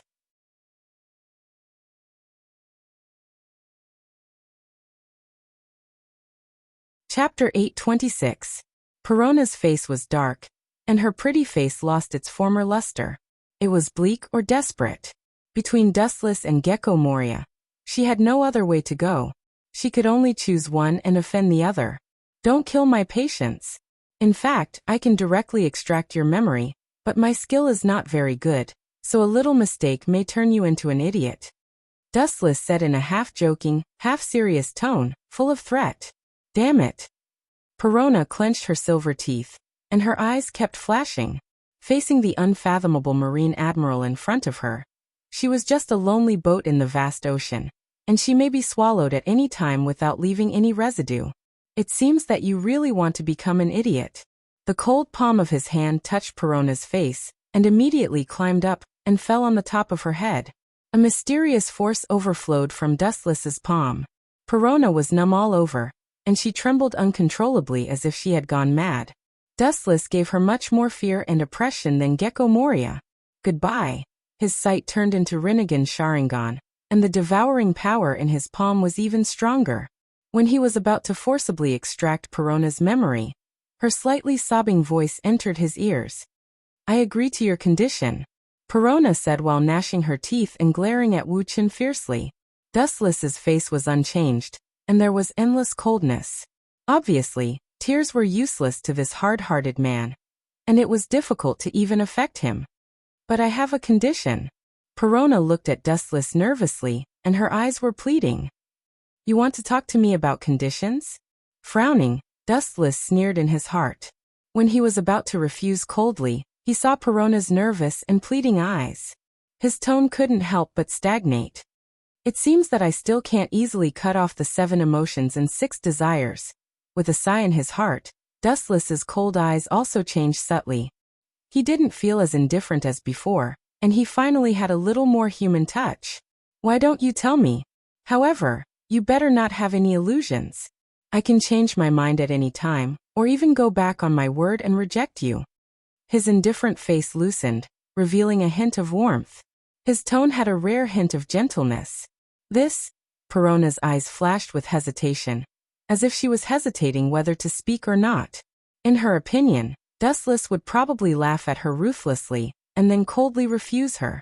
After all, he could directly extract her memories. There was no need to talk too much, and there was no need to add a burden like Perona. Then she remembered Moonlight Moria's coldness and ruthlessness, as well as his bloody means of dealing with traitors. Perona gritted her teeth and said, after betraying Moonlight Moria, he will definitely not let me go. I must follow you to be safe. After saying that, Perona lowered her head in embarrassment. Her exquisite jade-like hands tightly pinched the corner of her clothes. She didn't even have the courage to look at Dustless. That's it. After a while, Dustless looked at her in surprise and immediately asked softly, I have a maid who is responsible for daily life and a capable secretary. What do you think you can do? Perona's joyful face suddenly froze. She bit her lower lip tightly, and even some blood stains flowed out. She suddenly realized that she seemed to have no other advantages except fighting. Dustless, as a Marine Admiral, never lacked people who could fight. He himself was the predator at the top of the pyramid. Let's do this.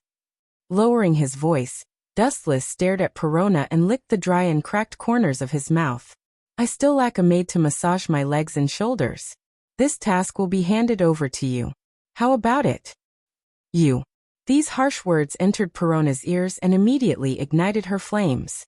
A large number of ghosts floated out of her body. Just as she was about to launch an attack and kill Dustless, she suddenly realized that she was stared at by a pair of emotionless mechanical eyes. Her whole mind short-circuited, and the dancing ghosts in the air also disappeared. Looking up, it was Dustless with a cold face. Want to dominate your own destiny? Sorry, that's the qualification of the strong. And you are just the one being dominated. In the past, it was Gecko Moria, but now it's me. These words made Perona speechless and immediately nodded silently. Being dominated by Gecko Moria is okay. The Marine Admiral in front of her is more reliable than Gecko Moria. Boom boom boom. At this moment, the gloomy large hall suddenly trembled. Immediately, it burst apart and a large hole was dug out. After which, a few human figures rushed in through the hole. That group of useless guys, it seems that Moria's soldiers have been defeated. But then again, the strength of this group of pirates is really good. They can even break through here. Perona said quite meaningfully. It was the Straw Hat Pirates who broke into the interior of the hall. This is normal. His grandfather is the Marine hero Vice Admiral Garp, and his father is the world's most ferocious criminal, Dorag. It's reasonable that Luffy is talented. Looking at the Straw Hat Pirates in the distance, Dustless immediately turned and merged into the dark space. Perona took a deep look at the back behind her. She did the same and gradually disappeared with Dustless. Since she chose to abandon the dark, there was no reason to continue to be Gecko Moria's subordinates.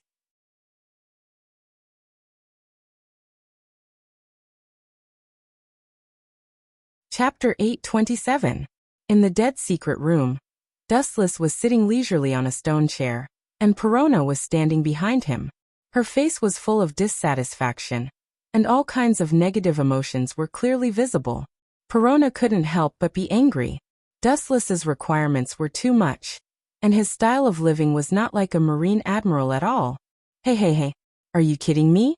If you massage people's shoulders like this, you will be fired sooner or later. At least be a little more professional.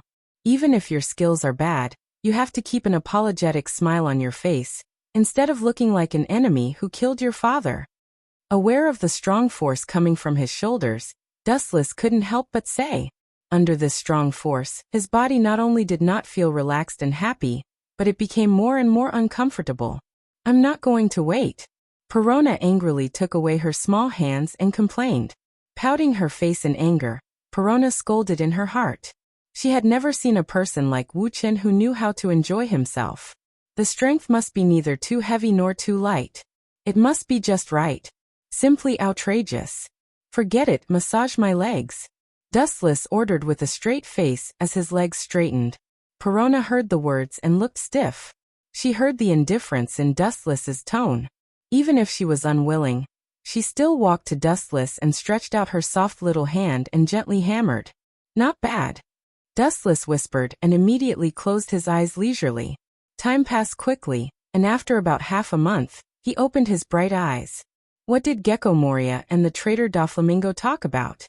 Dustless asked directly and immediately speculated. If it's right, the content should be how to deal with me. Now the little devils are not disciplined and like to jump around. His eyes suddenly became deep, remembering that when Doflamingo ran to Mariehua for help and shelter, Dustless opened an umbrella for him at that time.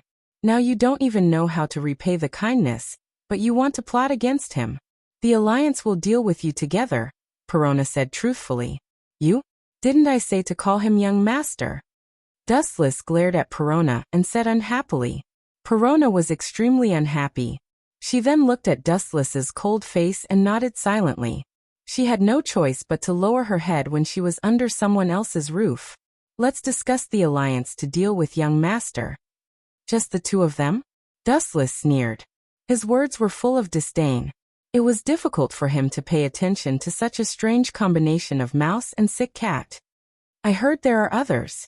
Perona shook her head and immediately tilted her head to recall the contents of the previous conversation. Doflamingo once said that he had also silently roped in the people around the young master. The people around me? This is interesting. Ripples appeared in his calm eyes, and his bored expression was replaced by curiosity. Dustless only had a few people around him. Who exactly is it? Hawkeye or Cone Green Pepper? Or someone else? I hope it's an unexpected character. Staring at Perona's face, Dustless asked with a smile. This Doflamingo has been keeping a secret. He didn't say it, and he also kept a secret from Gecko Moria. Perona shook her head, indicating that she didn't understand. Is that so? Dustless's eyes flashed with pity. He immediately stood up and stretched. It's time to leave here. I gave the order to kill the devil before I went to the three-masted ship. It won't be long before the Navy comes to destroy this rotten place. After that, Dustless walked out and walked toward the tunnel ahead. Well, turning his head to look at Perona standing still, Dustless frowned and immediately wondered. There is no need to be afraid. You are not a wanted criminal. You don't have to care about the Navy. Almost all of Gecko Moria's men were noobs, and most of them had no bounty. Looking up at Dustless's back, Perona's eyes flashed with embarrassment.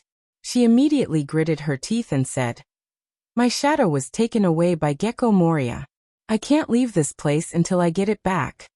As she spoke, tears welled up in the corners of Perona's eyes.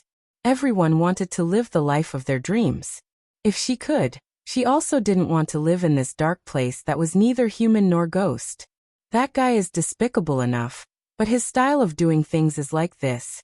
For the so-called subordinates, he has always used them as pawns. When he joined the Shichibukai, Moria killed all his crew members and gave them to the government. Dustless explained softly and immediately walked to Perona's side and passed by her. Regardless of Perona's stunned eyes, he returned to the same way.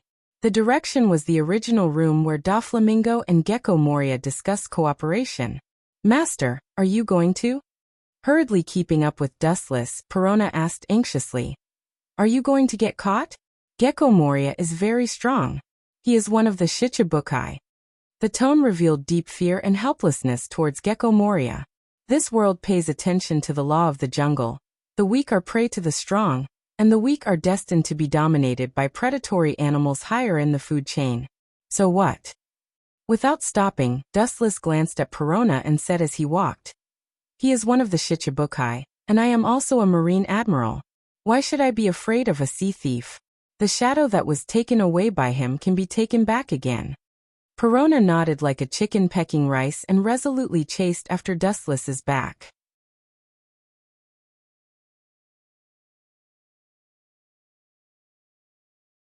Chapter 828. In the dark corridor, two vague silhouettes were walking towards the corridor ahead. The two figures were extremely thin, and the tallest person was only about 1.75 meters. In this world where giants were flying everywhere, it was really not worth mentioning. Are you going to find trouble with Gecko Moria so casually? Catching up with Dustless, Perona asked with a strange face. Suddenly changing a boss to hit the face of the previous boss, she felt that something was wrong. She felt uncomfortable all over, and she felt like a villain. To get back what belongs to you, do you have to be sneaky? His footsteps stopped. Dustless looked at Perona in confusion. To get back what belongs to you, is it necessary to be sneaky? This is a matter of course, and it is necessary to do it openly. That's not it. Hearing this, Perona shook her head like a rattledrum. Suddenly turning over and stepping on the former boss under her feet, Perona always felt that it was a dream, and there was an unrealistic feeling. She was afraid that the cruel reality after waking up would make her desperate. Those guys are really stupid. The demon slaughtering order is still active. Dustless stared at the distant sea, and there was no trace of the Navy. Demon slaughtering order? What is that? Staring at Dustless's handsome face, Perona asked curiously. Hearing this, Dustless's footsteps suddenly stopped, looking around the entire island-like ship, and casually explained.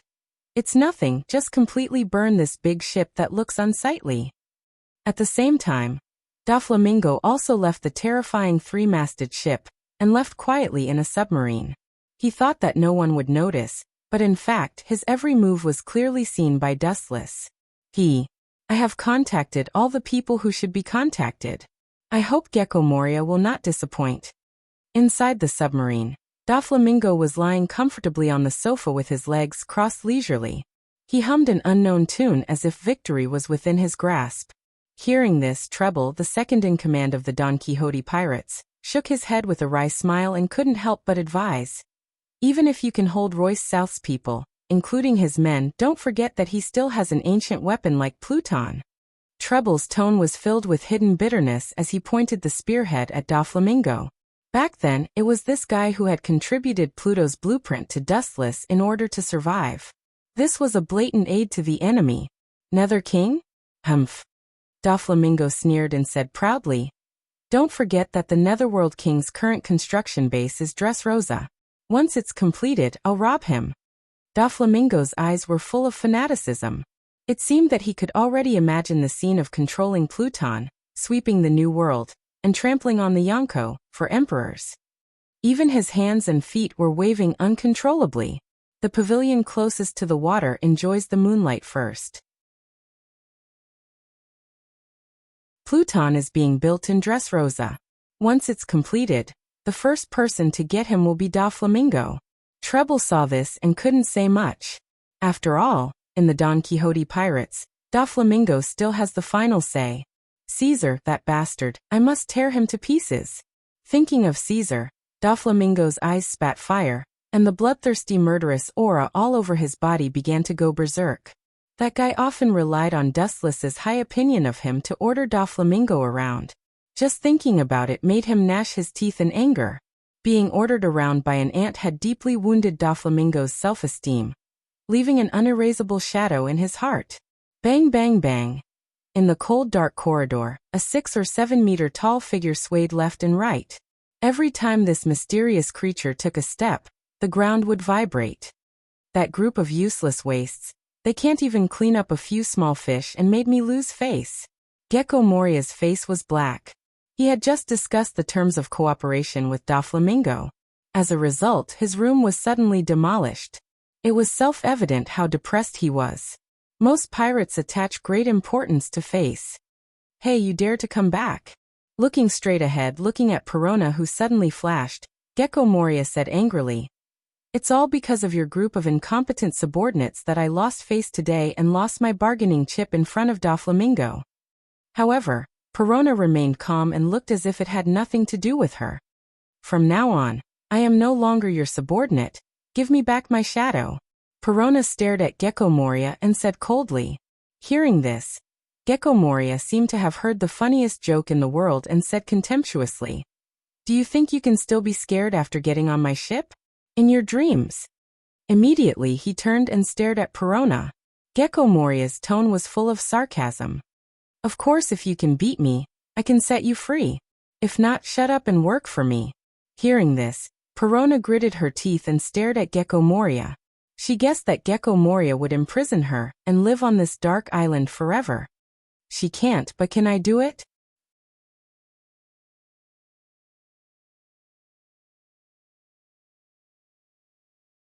Chapter 829. The ghostly voice resounded through the void, and immediately countless photons converged. In the dark corridor, it was as dazzling as the sun for a moment. Gecko Moria subconsciously closed his eyes. Beside Perona, a large number of high-density photons condensed here, and then reassembled. A young silhouette could be clearly seen. His hair was messy, and his eyes were deep and sparkling. His face had an indifference that would never change. The invisible self-confidence. It seems that the operation of the general trend of heaven and earth is according to the will of the person in front of him. Marine Admiral? Wiping his eyes, Gecko Moria thought he was old and dizzy. It is no wonder that Gecko Moria is so surprised. The terrifying three-masted ship is rarely seen. Now a Marine Admiral has inexplicably descended. How can he not be surprised?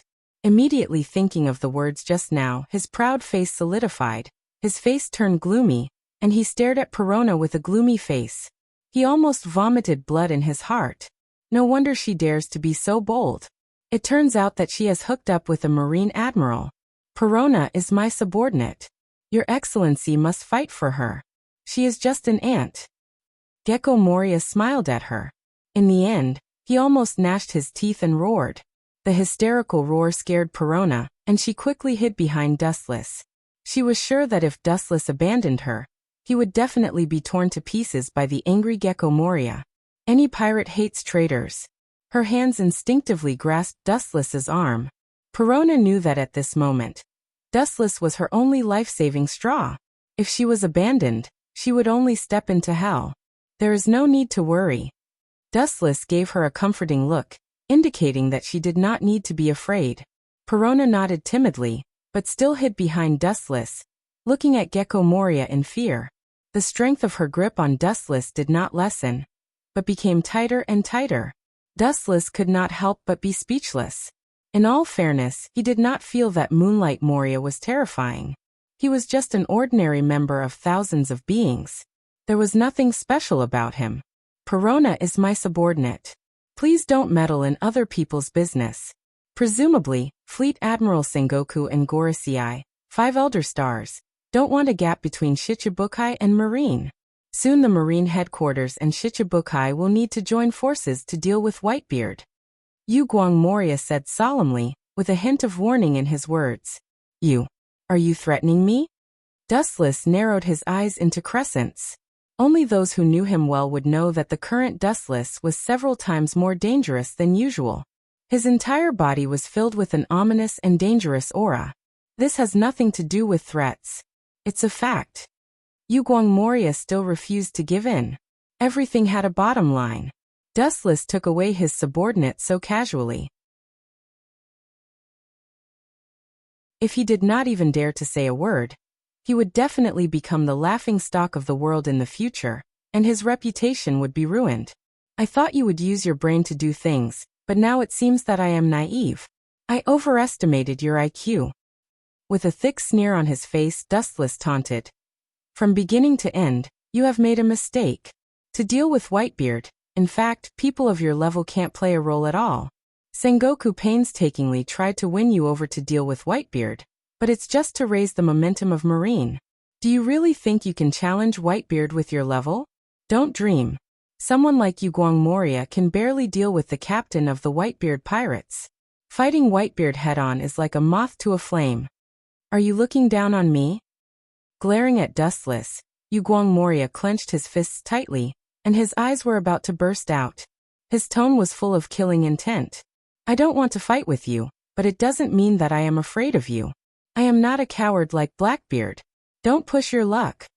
Yu Guang Moria trembled with anger. He really didn't want to fight with Dustless. Although he tried to deny it, he had to admit that this guy's strength was unfathomable.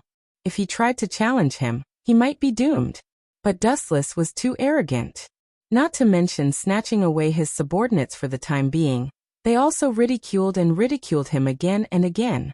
Yu Guang Moria could not swallow this in any case. No matter what, he used to be one of the world's famous great pirates. Now he was like a clown in front of Wu Chun. He was not presentable and could not enter the Hall of Elegance. Just in a flash, the atmosphere went down sharply, full of gunpowder. As long as it was a tiny spark, it could detonate Yu Guang Moria's gunpowder barrel. I am also telling a fact. What you said just now, I will return it to you. Dustless said mercilessly. Immediately his eyes suddenly turned cold, overflowing with cold light. It seems that if I don't teach you a lesson, you won't jump out of Perona's shadow. That's good. I will show you a little. Otherwise, it will be difficult for you to understand the meaning of my previous words. Open your eyes and see clearly. The gap between us is so big. With a bright light, Dustless disappeared in an instant, flashing toward Yu Guang Moria. In the same place, only Perona, who was unaware of it, was left. Shadow Magician. A monster composed entirely of shadows condensed in an instant. And it was exactly the same size as Yu Guang Moria. This is one of my moves. It can be used for defense and attack. If you want to hit me, you have to fight him first. Yu Guang Moria laughed wildly. Fight? What are you dreaming about? This is just an unequal war, a one-sided annihilation. Crack. The shadow that gave him high hopes was easily torn apart by Dustless in less than a second. It was so simple that it was no different from tearing paper scraps.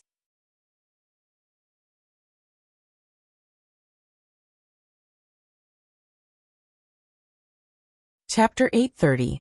Gecko Moria's eyes were dull, and he couldn't believe that the shadow was torn apart and destroyed in an instant. His head was blank like a paste. It was the first time in his life that the shadow was destroyed so easily. Therefore, he was in a trance. Laser. The moment the golden flash touched Gecko Moria, he barely reacted. Shadow Warrior. A shadow with the same size and appearance as Gecko Moria rose from the ground, and once again blocked in front of him, resisting the attack of the light beam. Boom boom boom. Ka ka ka. The flash burst, and the hot wave of fire swallowed the entire shadow. A large hole was torn in the abdomen of the 5 or 6 meters high black shadow, and it immediately collapsed and collapsed, like ink splashing all over the ground. The shadow was defeated so easily? Looking at the black stains in disbelief, Moria felt that he was dreaming. This kind of thing, it would be strange if it works. As I said before, this is an unequal war. From the beginning, this is destined to be a unilateral annihilation. You have no chance of winning. The affirmative tone announced that Gecko Moria was destined to be defeated, just like God's will. Don't talk nonsense. I want to see how big the gap between Shichibukai and Admiral is. Gecko Moria argued with a red face. The shadow on the ground was strangely suspended in the air, and immediately twisted rapidly. Suddenly, it turned into countless black bats, biting toward Dustless and Perona. Scattered bats. Tens of thousands of bats flew over continuously. Their mouths were wide open, revealing sharp fangs that could easily tear a human's bones apart. Have you run out of ideas? Only this kind of boring trick is left. Taking a step forward, looking at the large number of shadow bats in front of him, Dustless sneered, his eyes widened, and invisible ripples spread. Buzz! The mysterious force broke out of his body and turned into an intangible wave. Where it passed, the buildings were cracked, and the shadow bats galloping were all annihilated. Gecko Moria was shocked, and the mysterious wave just now also brushed his body. He stretched out his mentality of being unable to resist, and even absurdly wanted to kneel down and surrender. Was that Haushika Haki? The hair all over his body stood up uncontrollably. Moonlight Moria's body was still trembling slightly. If one looked closely, one would find that his body was crushed. He was just bent over and looked at the ground with a blank face. Just now, the Haushika Haki that almost crushed the entire castle has obviously reached the point of perfection. And the huge deterrent is enough to rewrite the natural environment, and even the sky can be crushed. Courtesy demands reciprocity. Since you've finished your attack, it's my turn. Without waiting for Moonlight Moria to react, Dustless disappeared in an instant. When his body flashed again, he was already infinitely close to Moonlight Moria's face, followed by his shins full of flashes. Lightspeed kick. In an instant, the light became dozens of times more dazzling than before, and it was filled with a strong destructive power. The speed of light was beyond human understanding. By the time Gecko Moria realized it, he had already made defensive preparations, but the effect was still minimal. Boom boom boom, the huge body was impacted by the flash, and after a moment of stalemate, Moonlight Moria flew out and was forced to fly hundreds of feet away, and during that time, he also smashed several walls. Even the stone pillars supporting the castle were smashed and destroyed, and it was possible to tilt and collapse at any time. It hurts, ouch! Screams resounded through the dark void. Moonlight Moria grimaced in pain. He was covered in blood, and his belly, which was attacked by Dustless's lightspeed kick, was obviously scorched and sunken. Even though Dustless's height and Moonlight Moria's were worlds apart, the difference in strength between the two was also worlds apart. Do you understand now? This is the gap between us. People of your level are decades too early to deal with Whitebeard. Although Moonlight Moria's strength is good, if he wants to have an effect on Whitebeard, he must reach the level of a Marine Admiral. The current Moonlight Moria is obviously not enough. Scattered bats. The dense bats once again swept out of his body, and the direction locked was Dustless. Same old trick? It's boring. Looking at the flying bats with a blank face, Dustless did not hide. He thought that these bats were used to attack, and then he would use his elementalization to avoid them. He did not expect the situation to take a turn for the worse. Shadow box. With Moria's order, countless shadow bats directly melted and turned into a black cage, trapping Dustless in it. Ha ha ha. Now you can't move Poochie. The sharp cold light cut through the void, and the golden afterimage that had not yet retreated could be seen. The castle was suddenly lit up, and looking at it, a sharp sword easily penetrated the black shadow cage. Dustless walked out of it like taking a stroll. His eyes did not change, and the time from start to finish was less than a second. Even if you are a slow idiot, you have to have a limit. The gap between us, you can never surpass or make up for it. My realm, the probability of you reaching it is 0.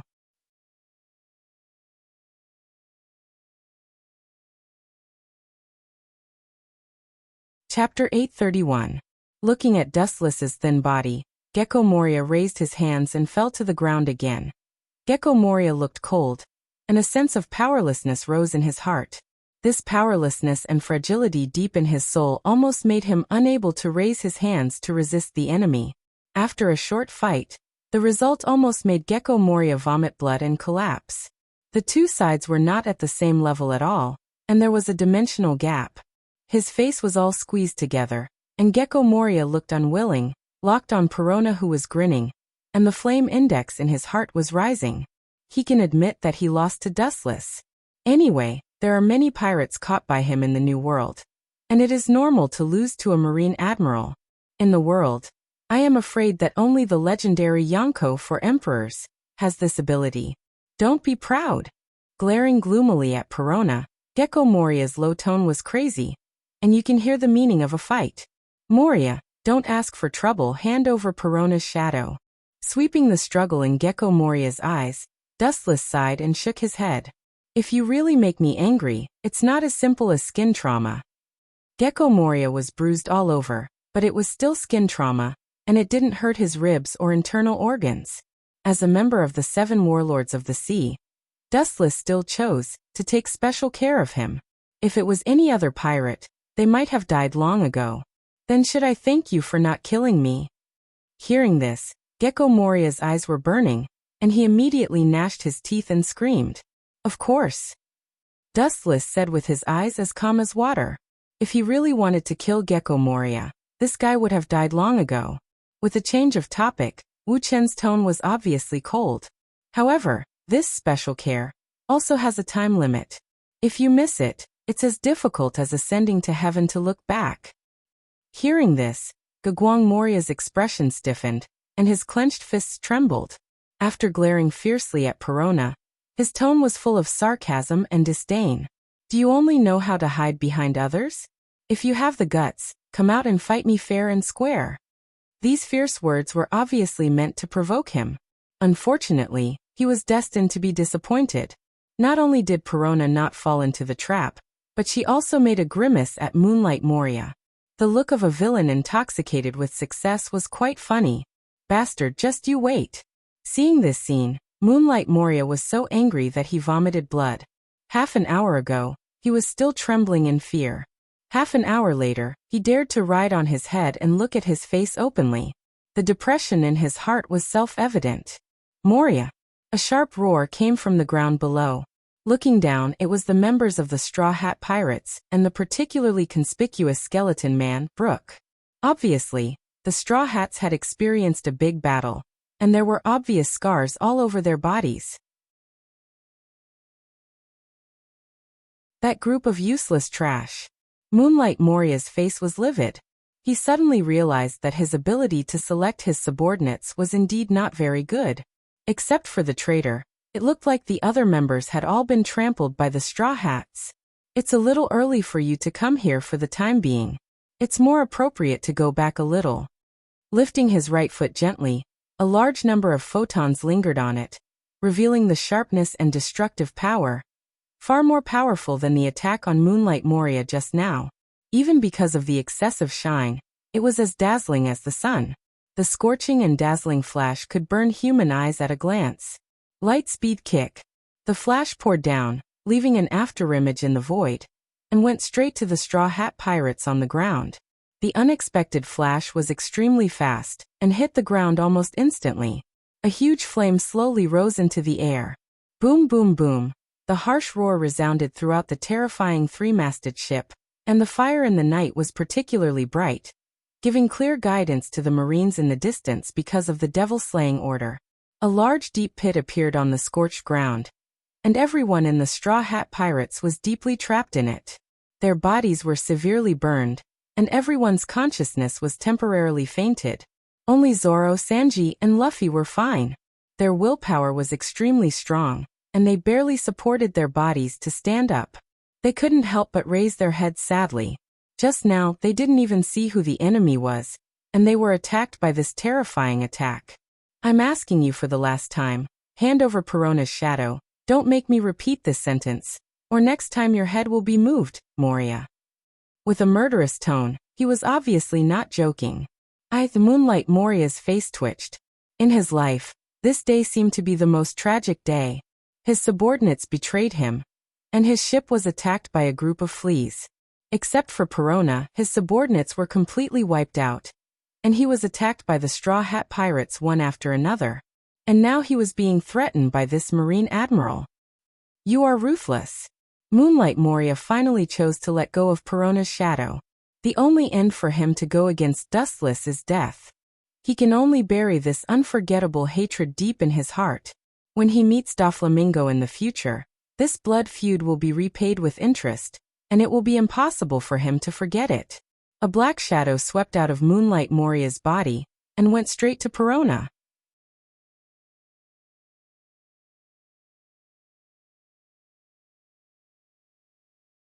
Chapter 832. The black shadow drilled into Perona's body, and the shadow that had disappeared for many years reappeared. Perona waved her arms excitedly like a little girl. It's just an ant. Why do you not hesitate to fight against Shichibukai? It's not good for you as a Marine. Gecko Moria asked in a low voice. Anyone would think twice about offending Shichibukai for a worthless little girl. It's simple. It seemed that Gecko Moria didn't understand such a simple question. Dustless showed a helpless expression. No way, keeping promises is my biggest shortcoming. Let's go.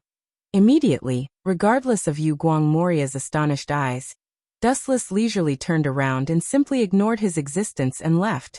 Perona nodded gently and secretly looked at Gecko Moria, who was angry but didn't dare to speak. Her heart was violently shocked, like a stormy sea that could never be calm. Following Gecko Moria for many years, Perona witnessed Gecko Moria's coldness. He was an existence that killed people without blinking. Others in front of him were like insects trembling. Now Gecko Moria was the opposite. In front of Dustless, his identity was changed and he became a weak insect. You think you can escape from Laozi's claws? You will look good in the future.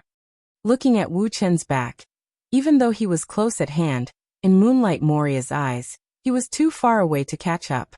It won't be long before you look good. Gecko Moria roared ferociously from the bottom of his heart. His whole body erupted with astonishing hostility, as terrifying as a ghost.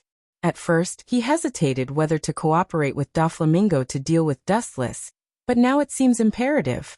That kind of character, if you want to surpass him with your own efforts, you can do it in your dreams. Gecko Moria muttered, and remembered what Doflamingo said at the time. At that time, he thought it was a joke, but now it seems that it is true. The cooperation with a hesitant attitude has now become affirmation. As a pirate, you can either become the king of 10,000, or be suppressed forever, unable to raise your head.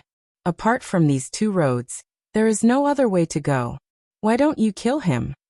Perona held the pink parasol, and stared at Wu Chen, who was calm and composed. She asked puzzledly. With those people taking care of it, we don't need to worry. Dustless pointed at the straw hats and left. Them. Perona's face was full of doubts. Although the group of people's fighting power and willpower were amazing, they were barely able to deal with Shichibukai, and they were even setting themselves on fire. Pure combat power doesn't mean anything. What's more, several of them together are not much worse than Emolia. Dustless was too lazy to talk nonsense. No matter what the reason was, it was an indisputable fact that the Straw Hats had crushed Moonlight Moria. At the same time, about an hour later, a huge figure also quietly boarded the terrifying three-masted ship, thinking that no one would notice it. This person's height was no less than Moonlight Moria's. The only difference was that Moonlight Moria was dressed as a bat, while the mysterious visitor was dressed as a bear. Since it's the son of Dolag, even if he can't defeat Moonlight Moria, he should be able to hold on for a while. The mysterious man exhaled a cold breath and his voice was as cold and emotionless as a machine. With the faint light and shadow, the huge shadow emerged. With the title of Tyrant, and one of the Shichibukai, Bartholomew Kuma. Yo Kuma. The sudden voice came into his ear. Kuma's mechanical face was stunned and he immediately turned around. It's you. This is Moria's territory. What are you doing here? Don't talk to me in this commanding tone. My legs are on my body, and it's my freedom to go wherever I want, but you. His sharp eyes could penetrate people's minds. Dustless said with a smile. I want to hear your reason for coming to the three-masted ship. Hearing this, Kuma looked stiff and immediately said, I am Shichibukai. It is my duty to help the government catch pirates. The world is going downhill. I haven't seen you for many years, and you are so good at lying. Help the government catch pirates? This kind of funny joke is useless to deceive a 3-year-old child. Looking directly at Kuma's eyes under his glasses, Dustless said Kuma's purpose. You want to say to catch the Straw Hat Pirates? I think it's the opposite. After hearing that I landed on the three-masted ship, you couldn't wait to come here. You were afraid that I would kill all the Straw Hat Pirates, so you found time to help them escape. This is just your baseless speculation. Kuma said with a blank face. His voice was no different from steel and always remained indifferent. Although most of his body was transformed, he still maintained his consciousness. Glancing at Kuma, Dustless couldn't help but feel funny. Luffy was the son of Dolag, and the people in the world who knew it were probably less than 5. As a unique transmigrator, Dustless was clear about it. Therefore, Kuma said that he was going to catch the Straw Hat Pirates, but he was actually looking for a chance to let them escape.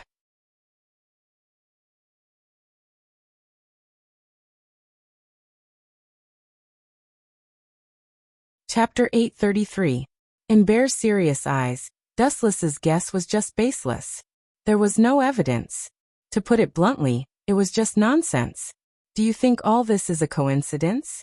Wuchen didn't get angry. He just asked calmly with a light tone. After living for nearly half a century, he had long developed the mentality of not changing his expression in the face of anything. If I remember correctly, Dalek's full name is Manchi D. Dalek, and Straw Hat Luffy's surname is also Manchi. Do you think all this is an accident? And you used to be a high-level cadre of the Revolutionary Army, and now you inexplicably came to the island where Straw Hat Luffy is hovering. Isn't all this a bit too coincidental?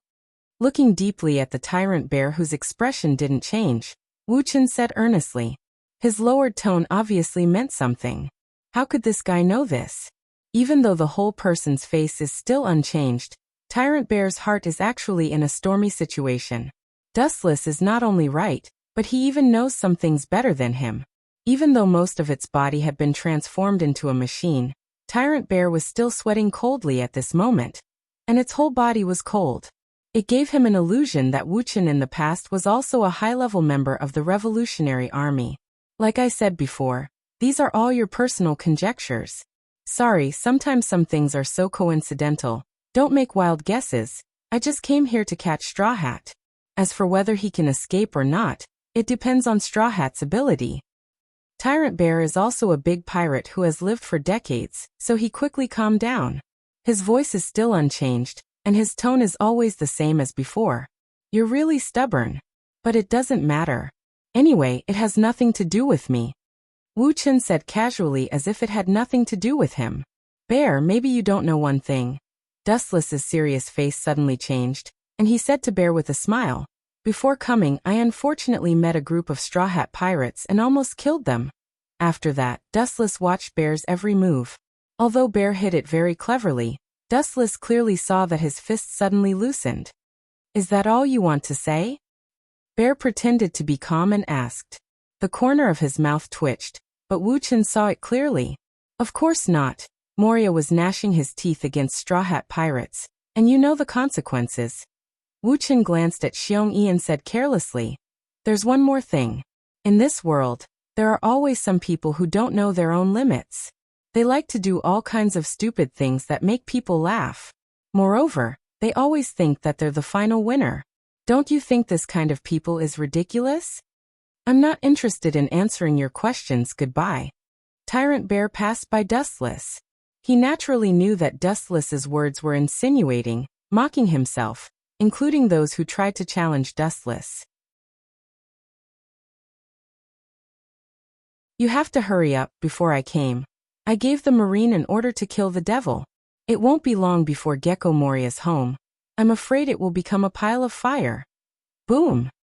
Turning around leisurely, Tyrant Bear's calm voice was obviously raised, apparently angry, and he said hoarsely, "You dare to order the Marine to attack, Shichibukai, without authorization. Is the Marine going to tear up the agreement with Shichibukai?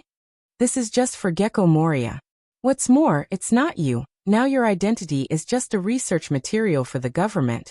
There is no need to worry about it," Dustless said casually, and his tone was somewhat gloating.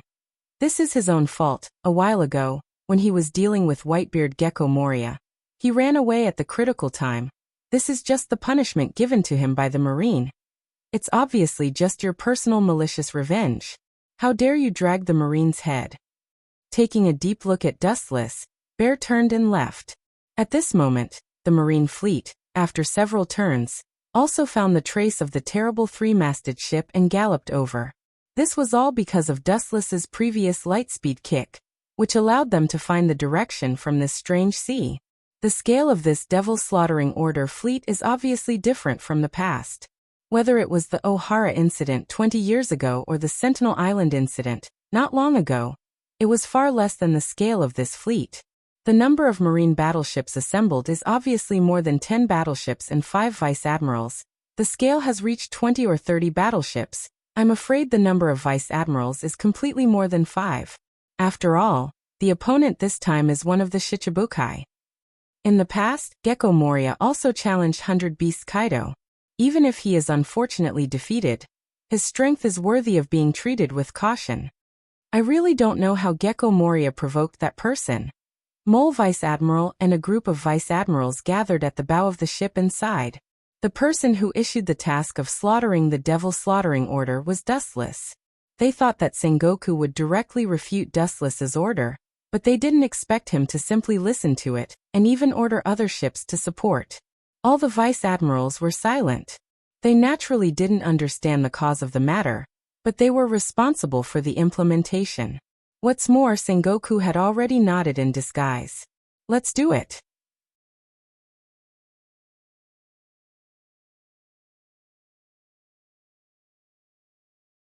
Chapter 834. After Dustless disappeared, the awakened Straw Hat Pirates immediately fought with Gecko Moria. Luffy, who reported the love index, vowed to take back the shadow for Brook, and he would not break his promise. After a lot of hard work, the entire pirate group was almost crippled, and they defeated Gecko Moria. Only Zoro and Sanji barely kept their consciousness in the entire pirate group, and everyone else almost fainted. Of course, Robin was pretending to be asleep. You actually defeated Gecko Moria. Congratulations, young pirates. The voice of surprise came quietly, and Zoro and Sanji both had goosebumps all over their bodies. The two looked at each other in horror, and could see the horror in each other's eyes. The owner of this mysterious voice, maybe if he wanted to kill the two of them just now, his body would have been separated by now. The two of them looked for the source of the voice in unison, and what they saw was a behemoth at least 5 or 6 meters tall, dressed quite similar to Big Bear, holding a book in his hand, expressionless like a sculpture. He looked at Zoro and Sanji with a condescending gaze. "Worthy of being your son, Dorag." Staring at the unconscious Luffy, Bear nodded with satisfaction and immediately looked at Zoro and Sanji, and his eyes with glasses flashed. "Who are you?" Zoro's Tachi was unsheathed, and he looked at Tyrant Bear warily, smelling an unprecedented danger and oppression. The cigarette butt in Sanji's hand was also pinched out, and he was also meticulously guarded against Tyrant Bear, smelling an unprecedented ominous aura from him. Far more terrifying than Gecko Moria. "I am one of the Shichibukai, like Gecko Moria and Crocodile, who was defeated by you before." Tyrant Bear suddenly sat on the ground and carefully flipped through the book in his hand, ignoring the nervous Zoro and Sanji, and said to himself, "This time, I was ordered to catch you." "You don't need to say this, I guessed it," Sanji and Zoro said in unison. "The Shichibukai that have appeared at present are their enemies, plus this bear-like creature in front of them. This is already the third. The first two are Crocodile and Gecko Moria." "Is that so?" The book he was reading suddenly closed, and Tyrant Bear stood up. "First, let me introduce myself. My name is Bartholomew Bear." "Do it. Don't expect me to let you go like Lewis South." Bear's tone was low, and there was already a transparent air shield floating in his hand. Obviously he was serious. Although these people's strength was not bad for the time being. In the new world where there were so many strong people, they were at most considered beginner-level rookies. This could also be considered a form of training. Lois South. Who is that guy? Zoro and Sanji looked at each other, and looked at the Tyrant Bear in confusion. "You don't even know his name. But that's right, it's still too early for half-baked people like you to touch his domain."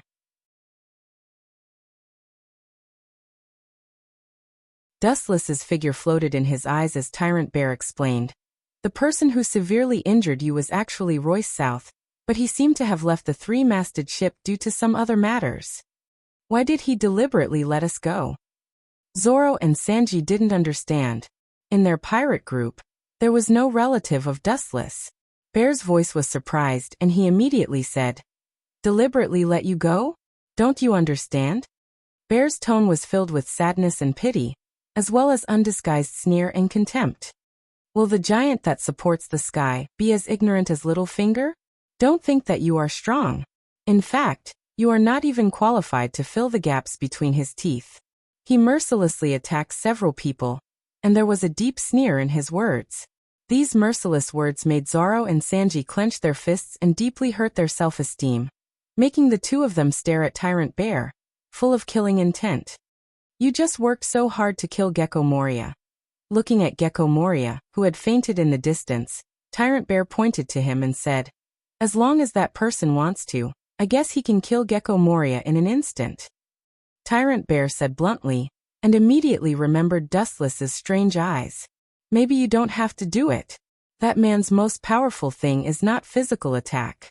His mysterious eyes may be just a casual glance at Gecko Moria, and he can easily kill him in seconds.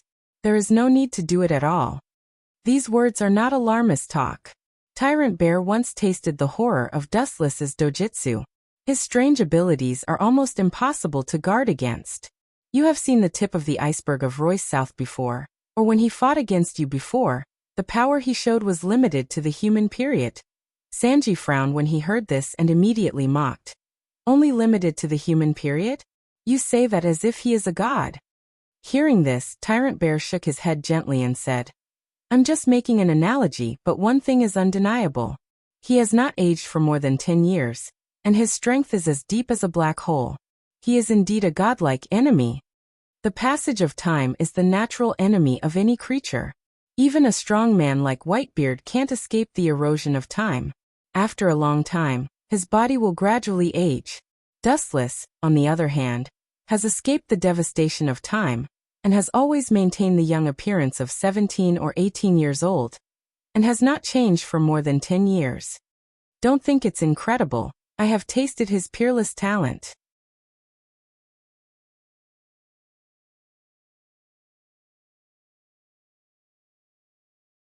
Chapter 835. The old-fashioned face loosened and Tyrant Bear sighed without a trace, slightly disappointed. This group of young pirates may be good, but their knowledge is shallow. The end of the ocean is infinite, and there are countless strong people in the New World.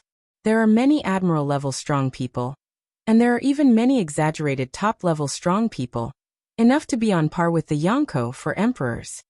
Marine Admiral is just the rank of Royce South's position. It doesn't represent his full strength. No one has seen him fight with all his strength. His strength is still a mystery. Tyrant Bear explained, vaguely filled with sadness. It was fine when he didn't think about it, but after comparing their strength with Dustless, that little sense of hope was instantly gone. He has deep doubts about this. Luffy and Royce South don't look like people of the same level. Bang bang bang. At the same time, the long-awaited Marine Demon Slayer order finally arrived. The sound of cannons resounded through the sky, and even the sky was blasted open. The sky above was covered with rain, and soft sunshine was revealed. After so many years, this is the first time I've experienced the sun, Brook said absent-mindedly. His shadow was taken away from him, and the sun was an unreachable dream for him. The dense sound of cannons engulfed the entire giant ship, setting off a flash of fire. The soil buried deep in the ground was refurbished, and black smoke rose into the clouds. The hell-like three-masted ship was even more dead. Demon Slayer order. It's just us. Tyrant Bear looked calm, and his performance was unusually dull. This kind of intensive bombardment is limited to ordinary humans, and it is harmless to pirates with strength of more than 100 million. Bear's impact. A giant white air shield was squeezed and constantly compressed and expanded. Then the void suddenly trembled and made bursts of whining. A violent shockwave spread and the air shield burst instantly. Ka ka ka. The cannonballs that flew within a few hundred meters were impacted by the white air wave and exploded directly before they hit the ground, forming a large vacuum area. Even the low hills in the distance collapsed under the impact. Is this the extent of his strength? So powerful. When Sanji and Zoro saw this scene, their eyes widened. This destructive power was exactly what the Straw Hat Pirates were looking for. In the hands of the Tyrant Bear, it was as simple as eating and drinking. However, even so, this man with unfathomable strength still showed fear and admiration when he talked about Dustless. Unlike the Straw Hats who knew nothing, Tyrant Bear knew that Dustless was an extreme existence. The only people who could be on par with him were the 5 people from the world government. 10 days later, at the Sabaody archipelago. It had been about 10 years since he last came here. Dustless strolled along a small path with an elegant environment. Behind him, Perona floated in the air like a fairy. Both of them held a bounty list and newspapers in their hands. Bang! A dull noise entered his ears. Dustless was slightly stunned and immediately looked up. It turned out that Perona, who was engrossed in reading the newspaper, didn't notice that she hit the treetops. I regret it now. With such a careless maid like you, perhaps I won't even know who did it when I'm assassinated. Wu Chen rolled his eyes at Perona and said, not knowing whether to laugh or cry. In all fairness, Perona's fruit ability is good, but people like her don't seem to be suitable for fighting. She is careless. Dustless still remembers that she was scared by Usopp in the original work. Forget it. It doesn't matter if I keep her as a vase. Thinking of his current strength, Dustless's mouth outlined a confident smile, and immediately felt relieved. What is it about? Dustless asked curiously as he stuffed a mouthful of popcorn-like food into his mouth. He was curious about the contents of the newspaper that could attract a witch like Perona. The next stop in the Sabaody archipelago is the Fishman Island, so there are a large group of pirates gathered here. Most of them are unprecedented peak existences, but among the thousands of pirates, only 12 supernovas were elected. Perona explained in a light voice. It was sweet and sounded quite enjoyable. Dustless didn't have time to enjoy the sound of nature. If he remembered correctly, there should be 11 supernovas. His lips squirmed, and when he was about to ask, Perona's voice sounded in advance. Among them, Uchiha Madara, who has a bounty of 500 million berries, is the most eye-catching. Perona looked at the newspaper attentively.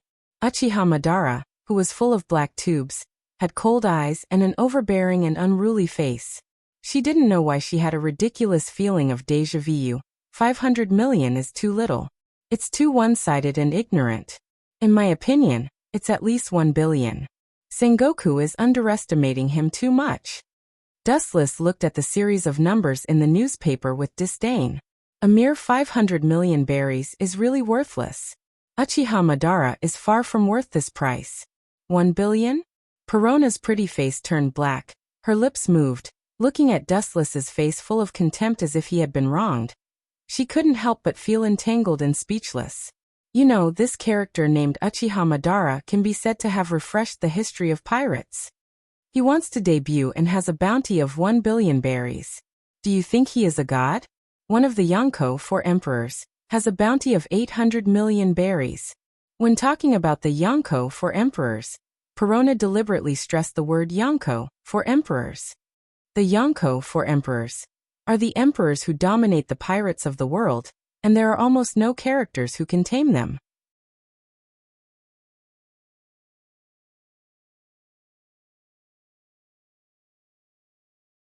Chapter 836. Looking at Perona faintly, Dustless was indifferent to the Yonko 4 emperors. In her words, his eyes were as calm as water, and it was difficult to stir up a weak ripple. To put it nicely, it was the Yonko 4 emperors who ruled the world. To put it bluntly, it was just a big bullying. The captain of the Straw Hat Pirates and the green-haired man are among the 11 supernovas. Perona's mouth was slightly open with a surprised expression. A few days ago, Dustless and she received the news that the Straw Hat Pirates defeated Gecko Moria. This thing is good. Looking at the popcorn-like particles in his hand, Dustless covered it again and threw it into his mouth. It melted in his mouth, and the sweet taste lingered between his teeth. Little gigolo over there, sit carefully and don't move. Just then, a group of black-clothed men suddenly ran over, and there was a large group of people behind them, rushing in the direction of Dustless and Perona. They won't call us again, will they? Dustless whispered in Perona's ear. Hearing this, Perona's beautiful face flashed a strange color, and she immediately turned and looked around. There was no one here. Only Dustless and her were left. It should be me and the young master. There is no one else except us. And are we in the wrong place? Perona's eyes were filled with doubts, and she looked as far as possible. There were many people hiding in the dark alleys in the distance, watching the black-clothed men approaching Perona and Dustless, all of them gloating. Could it be? With a stiff look, Perona immediately remembered the most terrifying species living on this island. It was not the ferocious pirates, nor the marines all over the island, but the black and white Tenryubito. Whether it is marines or pirates, they will be silent in front of Tenryubito. Young master, let's leave this place as soon as possible. Pulling Dustless's clothes, Perona whispered with nervousness and fear. Run. The word run doesn't exist in my dictionary. Moreover, these people clearly know each other. Why are they running? Dustless looked at Perona with an idiotic expression. He realized that he recognized the group of black-clothed people who ran over. Even though many years had passed, he still vaguely remembered them. If you know what's good for you, don't move. You've been taken care of, so you don't have to worry about food and drink in the future. As for you, although you're not bad-looking, our master isn't interested in women. You can scram now. The man in black glanced at Perona and waved his men to chase her away. I'm being kept?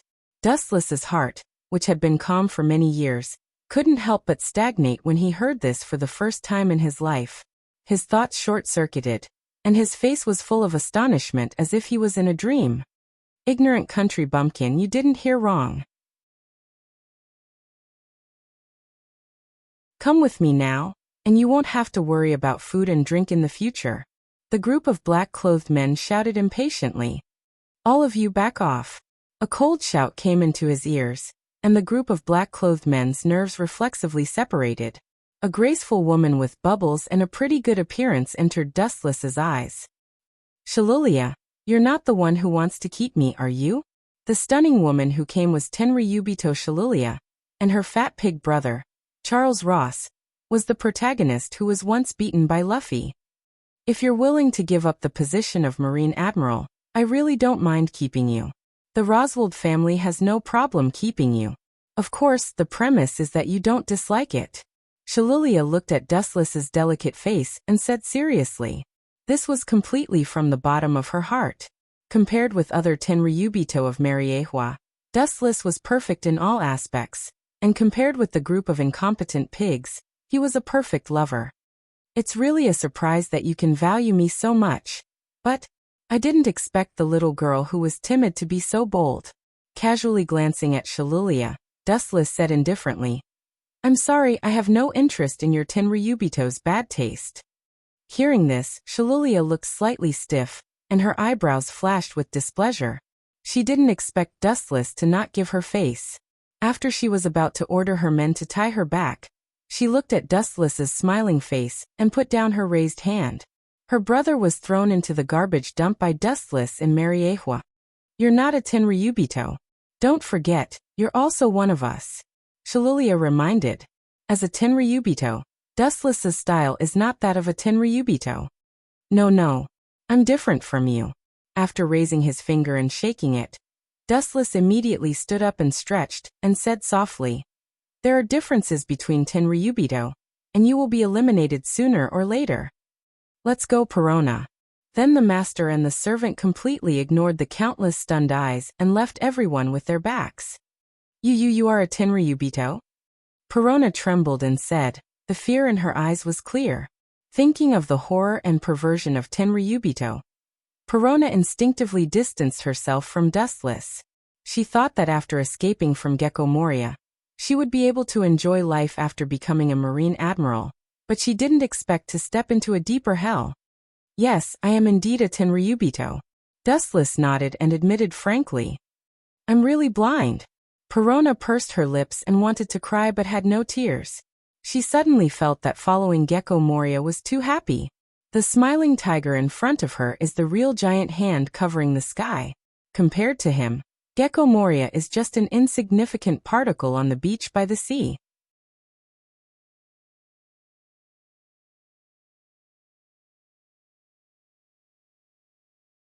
Chapter 837. Carulia Palace. A group of black-clothed men shivered and lowered their heads in shame. The cold sweat on their foreheads almost condensed into raindrops. In the eyes of Tenryubito, human beings are just weeds, worthless. Killing them is just a bad mood for a while. This kind of thing happens from time to time. Get back to me, useless waste.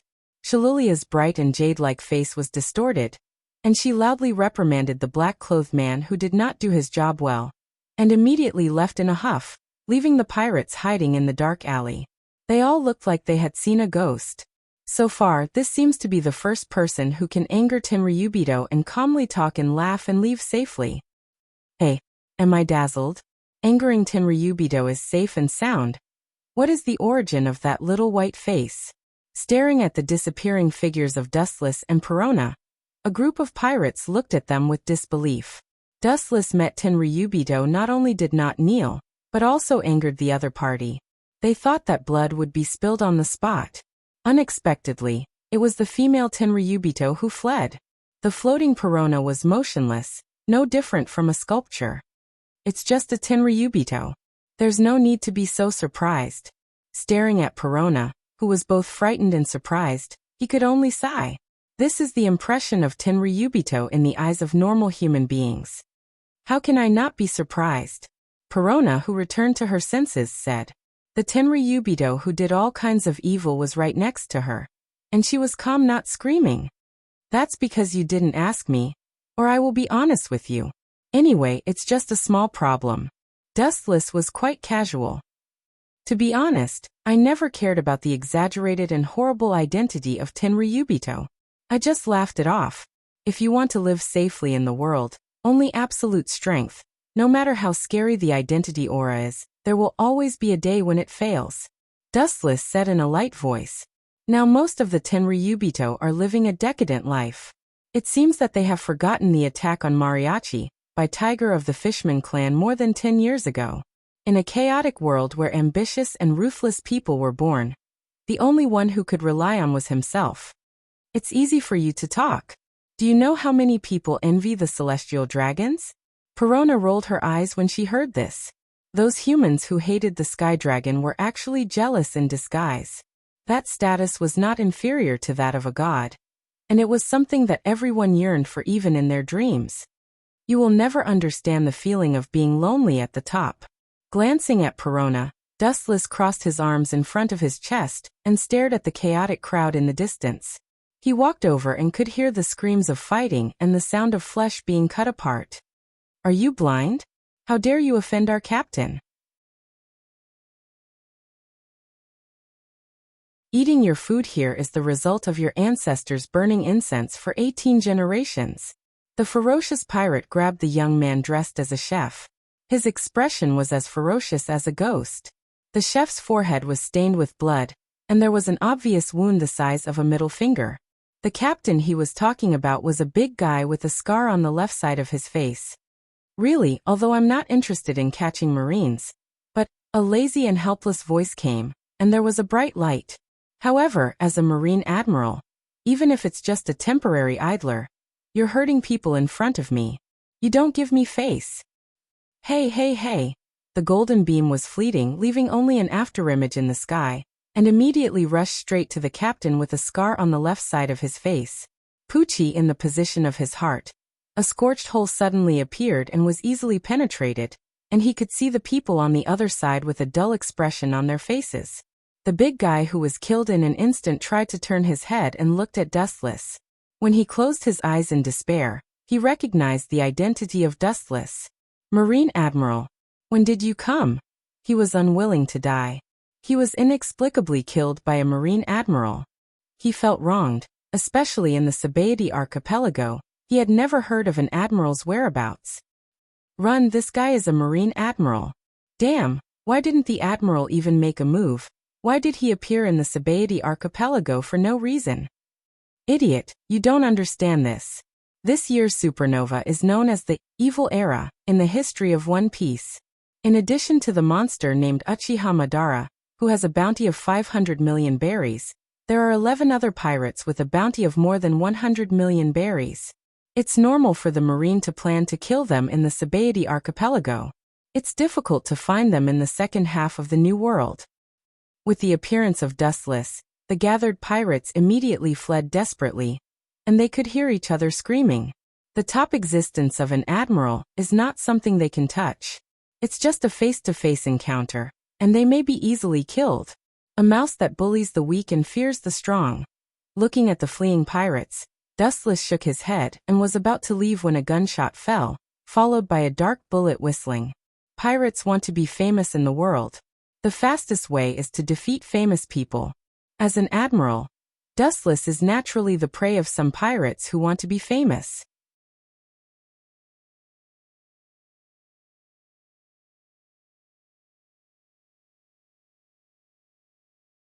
Chapter 838.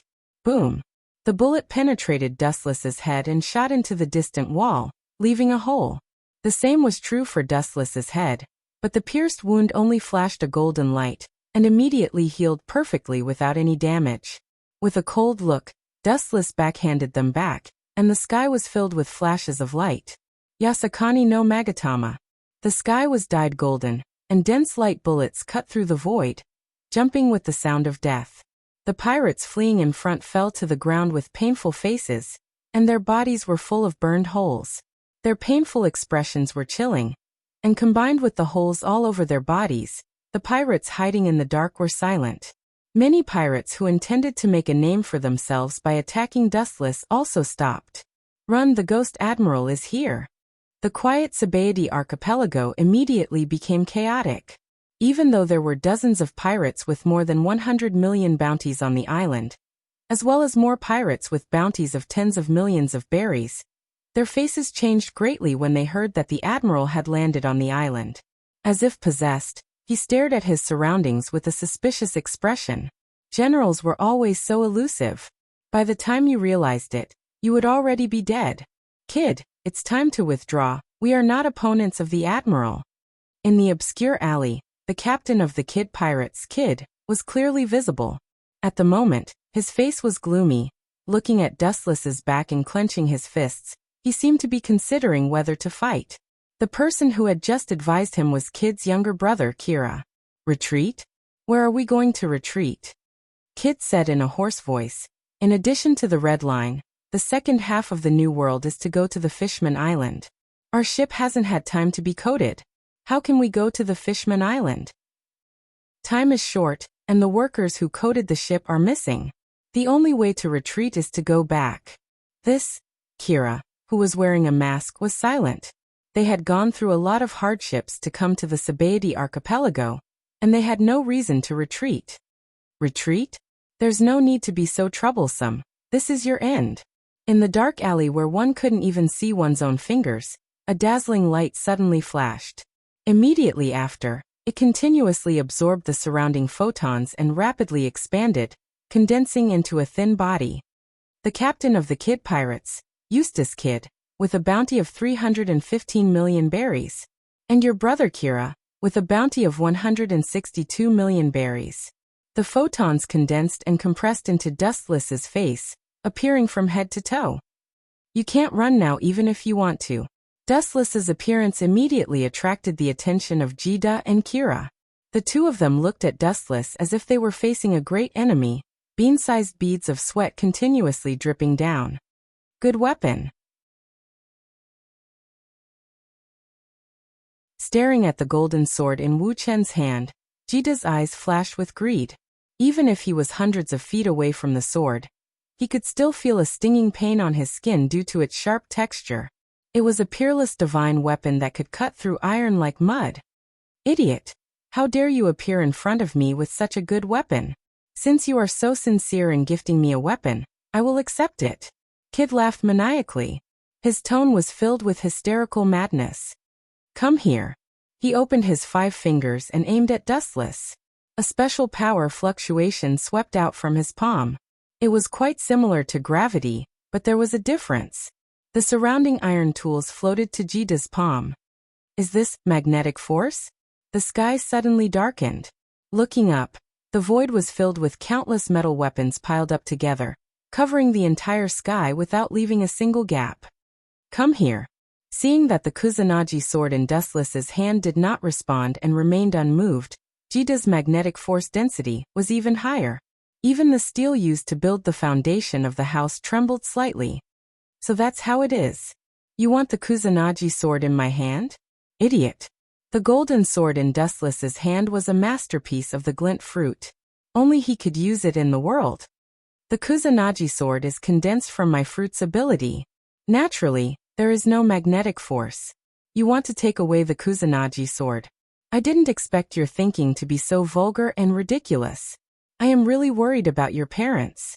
With a contemptuous and unscrupulous smile, Dustless swept out a light and instantly arrived in front of Jida. What a fast speed! Jida's pupils suddenly shrank, and a rare flash of fear appeared in his eyes. Just as he was about to dodge and retreat, a leg full of destructive luster whistled toward him. Light speed kick. Jida, who was hit by the flash, immediately disappeared. He could only vaguely capture an afterimage. Boom boom boom. A large building 100 meters away collapsed in an instant.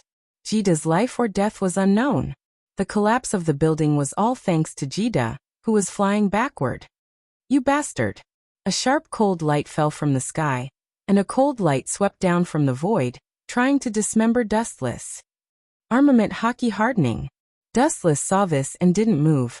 He just sighed, and his weak little hand was suddenly covered by a dark shadow. Clang! A spark splashed in the dark space and was immediately extinguished. Even so, with this weak light, it was possible to see what had happened. Dustless's right hand easily held the flashing cold tachi. Ka. With the increase of strength, the tachi began to distort and deform until it finally slowly collapsed and turned into debris on the ground. Regardless of Kira's dull eyes, a flash of light shot out. Boom boom boom. Then there was another huge roar, and Jida's younger brother Kira was also severely injured.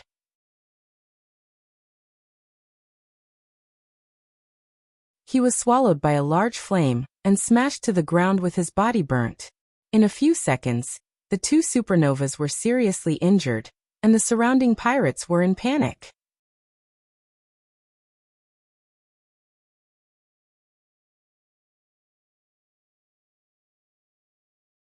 Chapter 839. For the pirates at the bottom, the strength of an admiral is always an unsolved mystery. Now that they have witnessed the power of an admiral, they know how terrifying an admiral is. A pirate with a bounty of 300 million berries, or a pirate with a bounty of 100 million berries is meaningless. They are all killed in one move. Seriously, where did that Perona run off to? She couldn't have gotten lost, right? Sitting casually on a bare stone, Dustless arranged for Perona to find a marine. And now almost half an hour has passed, but he still didn't see her. Boom boom boom. Just as he was about to use the Den Den Mushi to contact Perona, The large building in front of him suddenly collapsed and turned into ruins. His sharp eyes pierced through the layers of obstacles, and the scene hundreds of meters away was reflected in his eyes. That idiot was beaten again. In the distance, a fat body fell to the ground like a huge meatball, and it took all his strength to barely stand up, revealing his ugly pig-like appearance. Dustless couldn't help but look at Charles, who was beaten like a pig. This guy was beaten before, but he didn't expect that today he couldn't avoid the wheel of history, and in the end he was beaten by Straw Hat Luffy. "Ah, you pirates! How dare you kill people in front of me? Do you even put me in your eyes?" A large number of photons condensed around Charles, and Dustless's figure slowly emerged. "What are the Marines doing?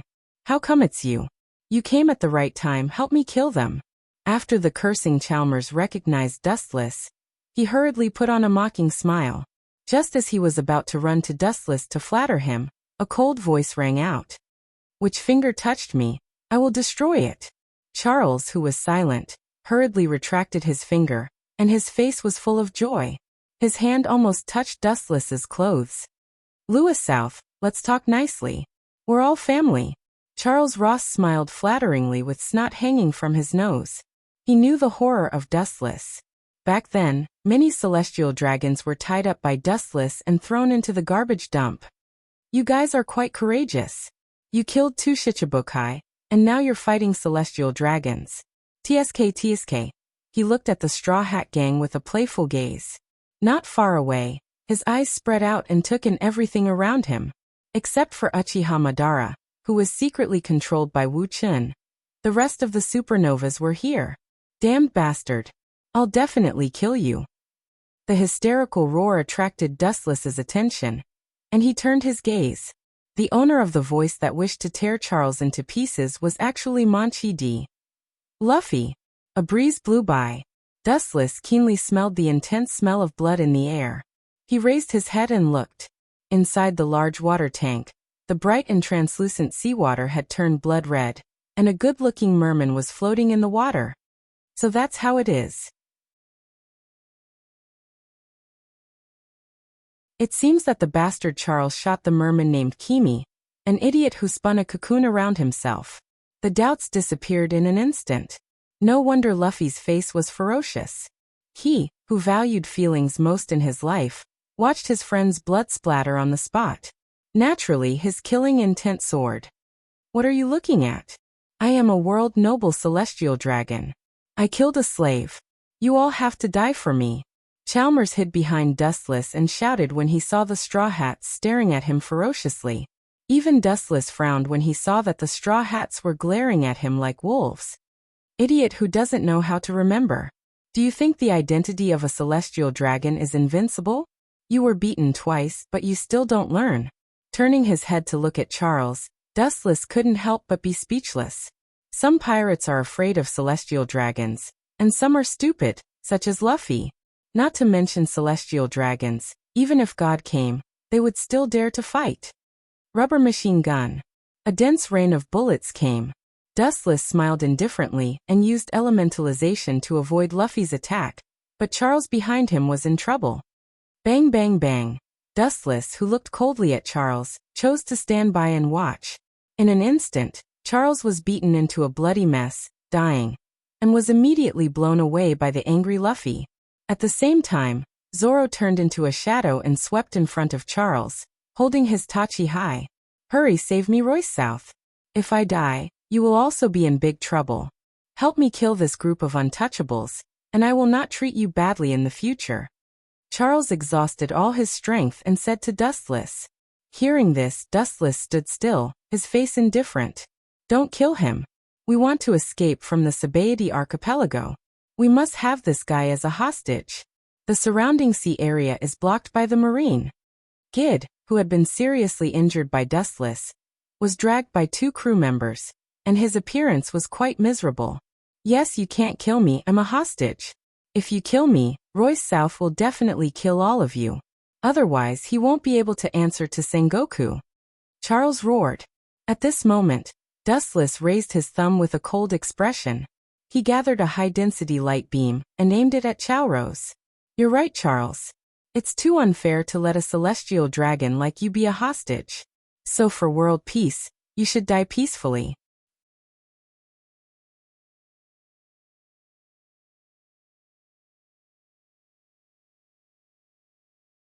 Chapter 840. Dustless's words not only made Charles sluggish, but also the Straw Hats, including the other supernovas, all looked at him strangely. This cold and murderous look clearly didn't seem to be an act. Motherf asterisk cur. Did I hear wrongly with my ears stuffed with donkey hair? Marine Admiral wants to kill Tenryubito? This must be a F asterisk king dream. Idiot, can't you see it? They are acting. Once Tenryubito is attacked, Marine Admiral will immediately protect them. The Marine is the most loyal dog of Tenryubito. How can they kill them? A group of pirates whispered a few words to each other. Their attitude towards Dustless was suspicious and contemptuous. How can a Marine Admiral kill Tenryubito? This joke is really tasteless and vulgar. Don't kill me, it's not good for you, everyone is the same. Go to hell. Without waiting for Charles to say more nonsense, the golden beam cut through the void and pierced his throat, instantly ending his life. Immediately, under everyone's surprise, Charles fell to the ground unwillingly. That pair of empty eyes, full of disbelief. Next is you. Welcome to the Heavenly Kingdom's direct train. His eyes were cold, and there was a ripple in his eyes, and it immediately expanded rapidly. Dustless's body was the same. The invisible waves contained monstrous majesty, and the pirates within a radius of hundreds of meters were affected. No, this overbearing and unparalleled energy fluctuation is beyond the scope of human cognition. Not only humans, this is too one-sided. All the creatures were affected. Bang bang bang. The invisible energy fluctuation was beyond imagination. Anyone who was affected by it fell to the ground one after another, foaming at the mouth as they fainted. Just a casual blow killed more than 99% of the pirates. Are you kidding me? Is this guy really a Marine Admiral? Looking at it, only the supernovas could support it. The Straw Hat Pirates, except for Luffy, Zoro, and Sanji, the rest of the crew was wiped out. Even so, the three of them were still shivering. The energy wave that had brushed past their bodies and had yet to dissipate made them tremble uncontrollably. The surface of their skin was covered with greasy sweat. Not only the three main forces of the Straw Hat Pirates, but also the other supernovas. Haoshiku. Haoshiku Haoshiku. Damn, how strong is this bastard? Jida's face was pale. Under such a monstrous aura, he was as small as a lone boat. He could be destroyed by the raging waves at any moment. He couldn't help but feel ashamed of himself. He realized that he was as weak as a grain of sand. She couldn't help but want to submit to the thin man in front of her. Pucci. Jida's eyes flashed with determination as he could no longer withstand the pressure. A cold light flashed through the void. Without hesitation, he pierced his thigh and used the pain to awaken his rationality. He was not the only one.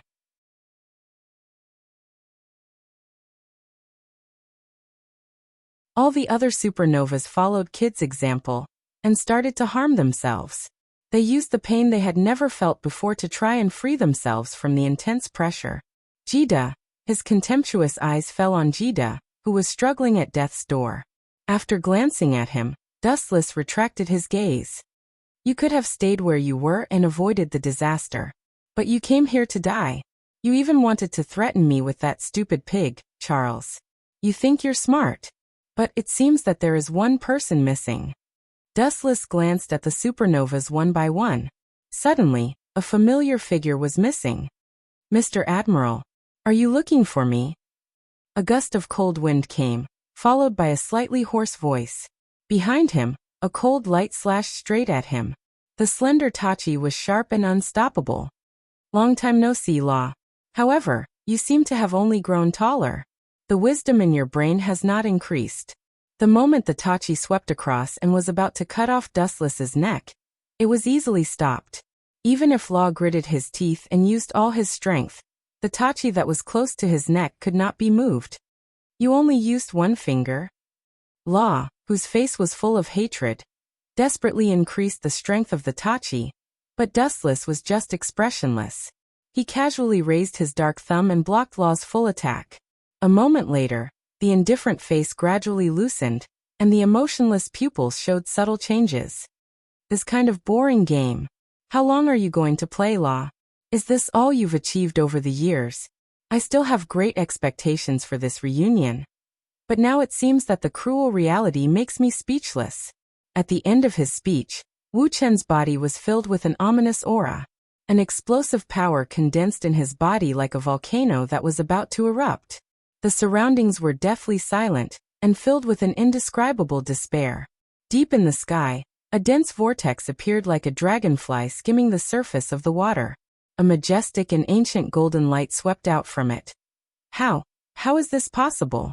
Is this guy a god or a human? What kind of ability is he?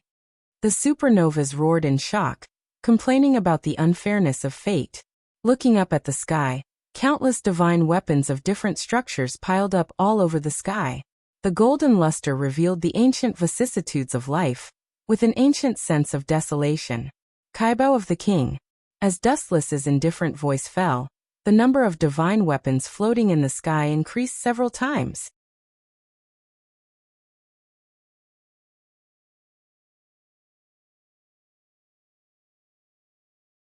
Chapter 841. A group of pirates widened their eyes and looked at the divine weapons all over the sky in disbelief. The golden luster dancing in the sky almost blinded their eyes. Buzz, buzz, buzz. All kinds of weapons spinning in the void made a crisp roar, and immediately under everyone's desperate gaze, the divine weapons all over the sky fell to the ground like a rainstorm. The number was more than tens of thousands. Your weapon just now was not made of iron. These guys must have magnetism. Kid laughed wildly, and the majestic magnetic force once again erupted from his palm, covering the entire sky, and all the light in the sky was instantly bound and controlled by him. The weapons that were originally falling and stabbing towards the ground all flew into Kid's hands. This ability is not bad. Seeing this, Dustless couldn't help but gently nod. The fruit that can control magnetic force is indeed good. However, the fruit's ability is not bad, but your ability is far from it. Sad and lamentable. Snap. With a snap of his fingers, the peerless weapons controlled by Kid collapsed and turned into countless light powder, and then gradually collapsed and disappeared without a trace. Forget it, there's no need to make it so exaggerated. Dustless, who was going to pull out the Guile sword, shook his head resolutely. He wanted to clean up these eyesores in front of him, not destroy the Sabaody archipelago, or even the whole world with the Guile sword. Let's start with you, Law. Dazzling light condensed around Law, and Dustless crossed the layers of space and appeared in front of Law in an instant. Seeing this, Law's nervous palm spun rapidly, and a circular transparent space was about to form. Dustless's nightmarish sneer echoed in Law's ears. In front of me, you still want to use the fruit's ability? You're too slow. With a sneer, his gloomy eyes swept towards Law's chest, and his leg, which was surrounded by light, blasted mercilessly. Bang, bang, bang. Shocked to find that his chest was hit by a fatal blow, Law's face changed in an instant. At the moment of being attacked, his internal organs trembled, and he immediately vomited blood. His body flew out like a cannonball, and the trees up to 100 meters in the distance were broken by the waste. Law's chest had been completely charred and sunken in. Attack together. When the supernovas saw this, they looked at each other and nodded in unison. Since the chance of winning a duel was 0, they could only rely on their numbers to bully the enemy. How boring. In front of absolute strength, numbers are useless. Dustless could not help but shake his head when he saw that this group of people was still unwilling to give up. The difference in strength between them was like heaven and earth. The effect of using a sea of people tactic was next to nothing. So, a sharp cold light splashed out in the void. Immediately after, a huge white slash came whistling over. Its might was incomparably domineering, and it could even slice through space, leaving behind marks that were difficult to erase. What's the use of such a thing? Crude swordsmanship is worlds apart from Hawkeye. Dustless didn't dodge. He just stood there quietly and didn't move. The biting cold slash passed through his body and only tore the ground behind Dustless. As for Dustless himself, he was completely unharmed. You don't even understand hockey. If you want to attack my body, it's just a story that only happens in fairy tales. Now you have no other way but to wait for death. Law can rely on the particularity of surgeon fruit to attack Dustless's body without using Haki, but unfortunately, he has already been KO'd. Since you are so belligerent then, lie on the ground for me first. A gust of wind blew, and Zoro's eyeballs were filled with cold shadows. His fingertips glowed brightly, and with a harsh roar he shot out. Laser! Under Zoro's dull gaze, the flash finally swallowed him completely. It's not that he didn't want to run, but there was no extra time at all. No matter how fast he was, he couldn't be faster than light. Boom boom boom. A large fireball soared into the air, and Zoro, who was hit head-on, was severely injured and was thrown out with black smoke all over his body. Zoro. Green algae head. Sanji and Luffy saw this scene and rushed over. When they were about 5 meters away from Zoro, a golden afterimage swooped down and blocked the two like a wall. Sorry, this road is blocked. Luffy and Sanji, who were furious, looked at each other and rushed over fearlessly, especially Luffy, whose body has swelled into a large balloon and his fists have become bigger than a human being's. As expected of a hothead. Regardless of whether it's good or bad, once he has decided on something, he won't listen to other people's opinions. His body, limbs, and the whole person instantly turned black. Under the sun, the irresistible edge of steel jumped, and even because of the whole body entering armament Haki, Dustless's body changed from the original 7 meters to the current 2 meters. So, bang, bang, bang. A black afterimage swept out of thin air. Because the speed was too fast, Luffy and Sanji only felt a biting cold hurricane in front of them, and immediately spat out blood at the same time. The two of them instantly flew out. They didn't even know who attacked them. Bang bang bang. The same was true for several other supernovas who were stunned. They didn't even have time to react before they were brutally suppressed. The ferocious fist that attacked them was no different from steel. It was almost a punch that made them retreat. The supernovas, who were called the worst era by the world, were like babies in front of Dustless, unable to withstand a single blow.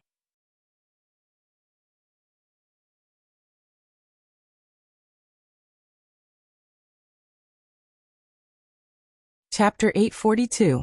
The 11 supernovas fell to the ground in pain, looking at Dustless with fear and awe. Marine Admiral is so terrifying, then how terrifying is the Yonko for emperors, that the Marines in the second half of the New World are afraid of. Just thinking about the One Piece dream in their hearts is a sign of breaking. Don't be afraid, he is a special existence in the Marine. An admiral can't measure his full strength. Look at it. A real pirate will not be afraid of the enemy and stop chasing his dream. In the depths of the dilapidated auction house, a stooped figure walked out.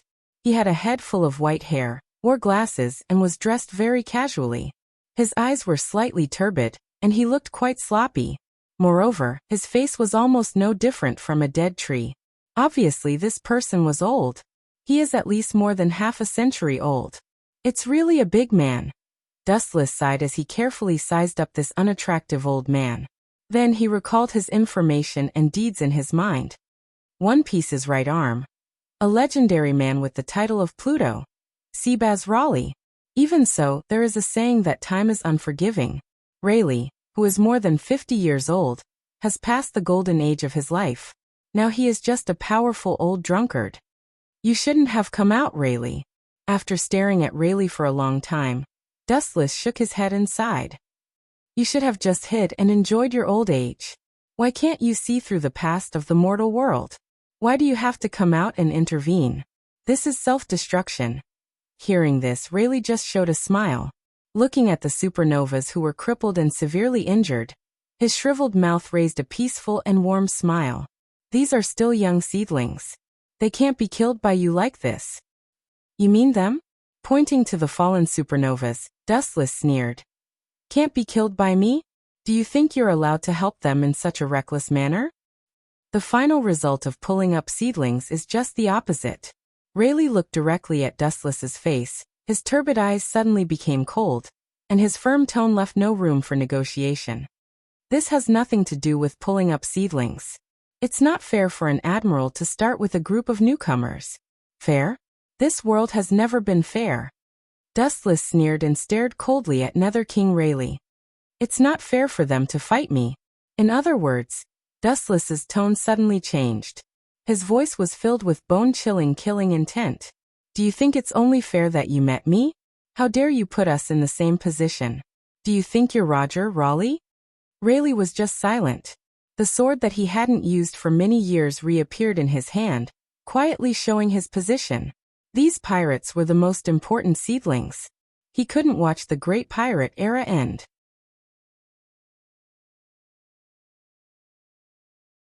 What a pity. Staring at Rayleigh's weathered face that was filled with the traces of time, Dustless suddenly sighed. Between his words, there was deep regret and a long sigh. A pity? His face wrinkled, and Rayleigh asked in confusion. What do you mean? You don't even understand this. On his cold cheeks, there was a cold smile. A living legend is about to be destroyed. Don't you think it's a pity? Not only that, this living legend may be reduced to a prisoner and become a member of Impel Down. And this legend who is about to fall is King of Hell Zilyabaz Rayleigh. After that, Dustless shot out with a ray of light, and the golden sword in his hand was compressed in an instant, and it fell from the sky with a heavy blow that could destroy a large mountain. Ka ka ka ka. Even if Rayleigh suffered this blow, the ground under his feet collapsed. There were obvious sweat stains on both sides of his forehead, and his hands holding the iron sword were trembling. Compared to the calm and collected Wu Chun, there was an essential difference. You all leave here quickly, I will contain him. Regardless of the pressure brought by Dustless, Underworld King Rayleigh shouted at the supernovas. Especially when he looked at the straw hat behind Luffy, his eyes flashed with a regretless smile and determination. The supernovas who were killed in seconds used all their strength to stand up. After bowing to Underworld King Rayleigh, they fled in all directions. The feeling that Dustless gave them was too terrifying. He was an invincible existence. Seeing the backs of several people gradually dissipating, Rayleigh breathed a sigh of relief. Want to run? Don't be naive, it's almost time. Wu Chen was calmer than Rayleigh. With a relaxed and calm expression, he sat firmly on the fishing platform and seemed to have a card up his sleeve. I came to the Sabaody archipelago completely incognito. No one in the Marine headquarters knows that the Tenryubito in the Sabaody archipelago was attacked by the Straw Hat Luffy, and the Marine will inevitably send an admiral to encircle and suppress them. I don't need to say, you know what this means? Hearing this, Rayleigh's expression suddenly turned cloudy and heavy like a mountain. In other words, there is still an admiral on the way to the Sabaody archipelago. Do you think that group of kids can escape? So don't be wishful thinking. Among the three admirals, whether it is Akiji, Kizaru, or Akainu, any one of them can easily extinguish the supernovas. You're tuning in to the Li Mei Sword of Destiny YouTube channel. We're so grateful for your support, and don't forget to subscribe to join us on this incredible journey through captivating stories. Your generosity through donations truly makes a world of difference, as it's the primary source of revenue that allows me to expand and enhance this channel for you. Thank you from the bottom of my heart for being a part of this adventure.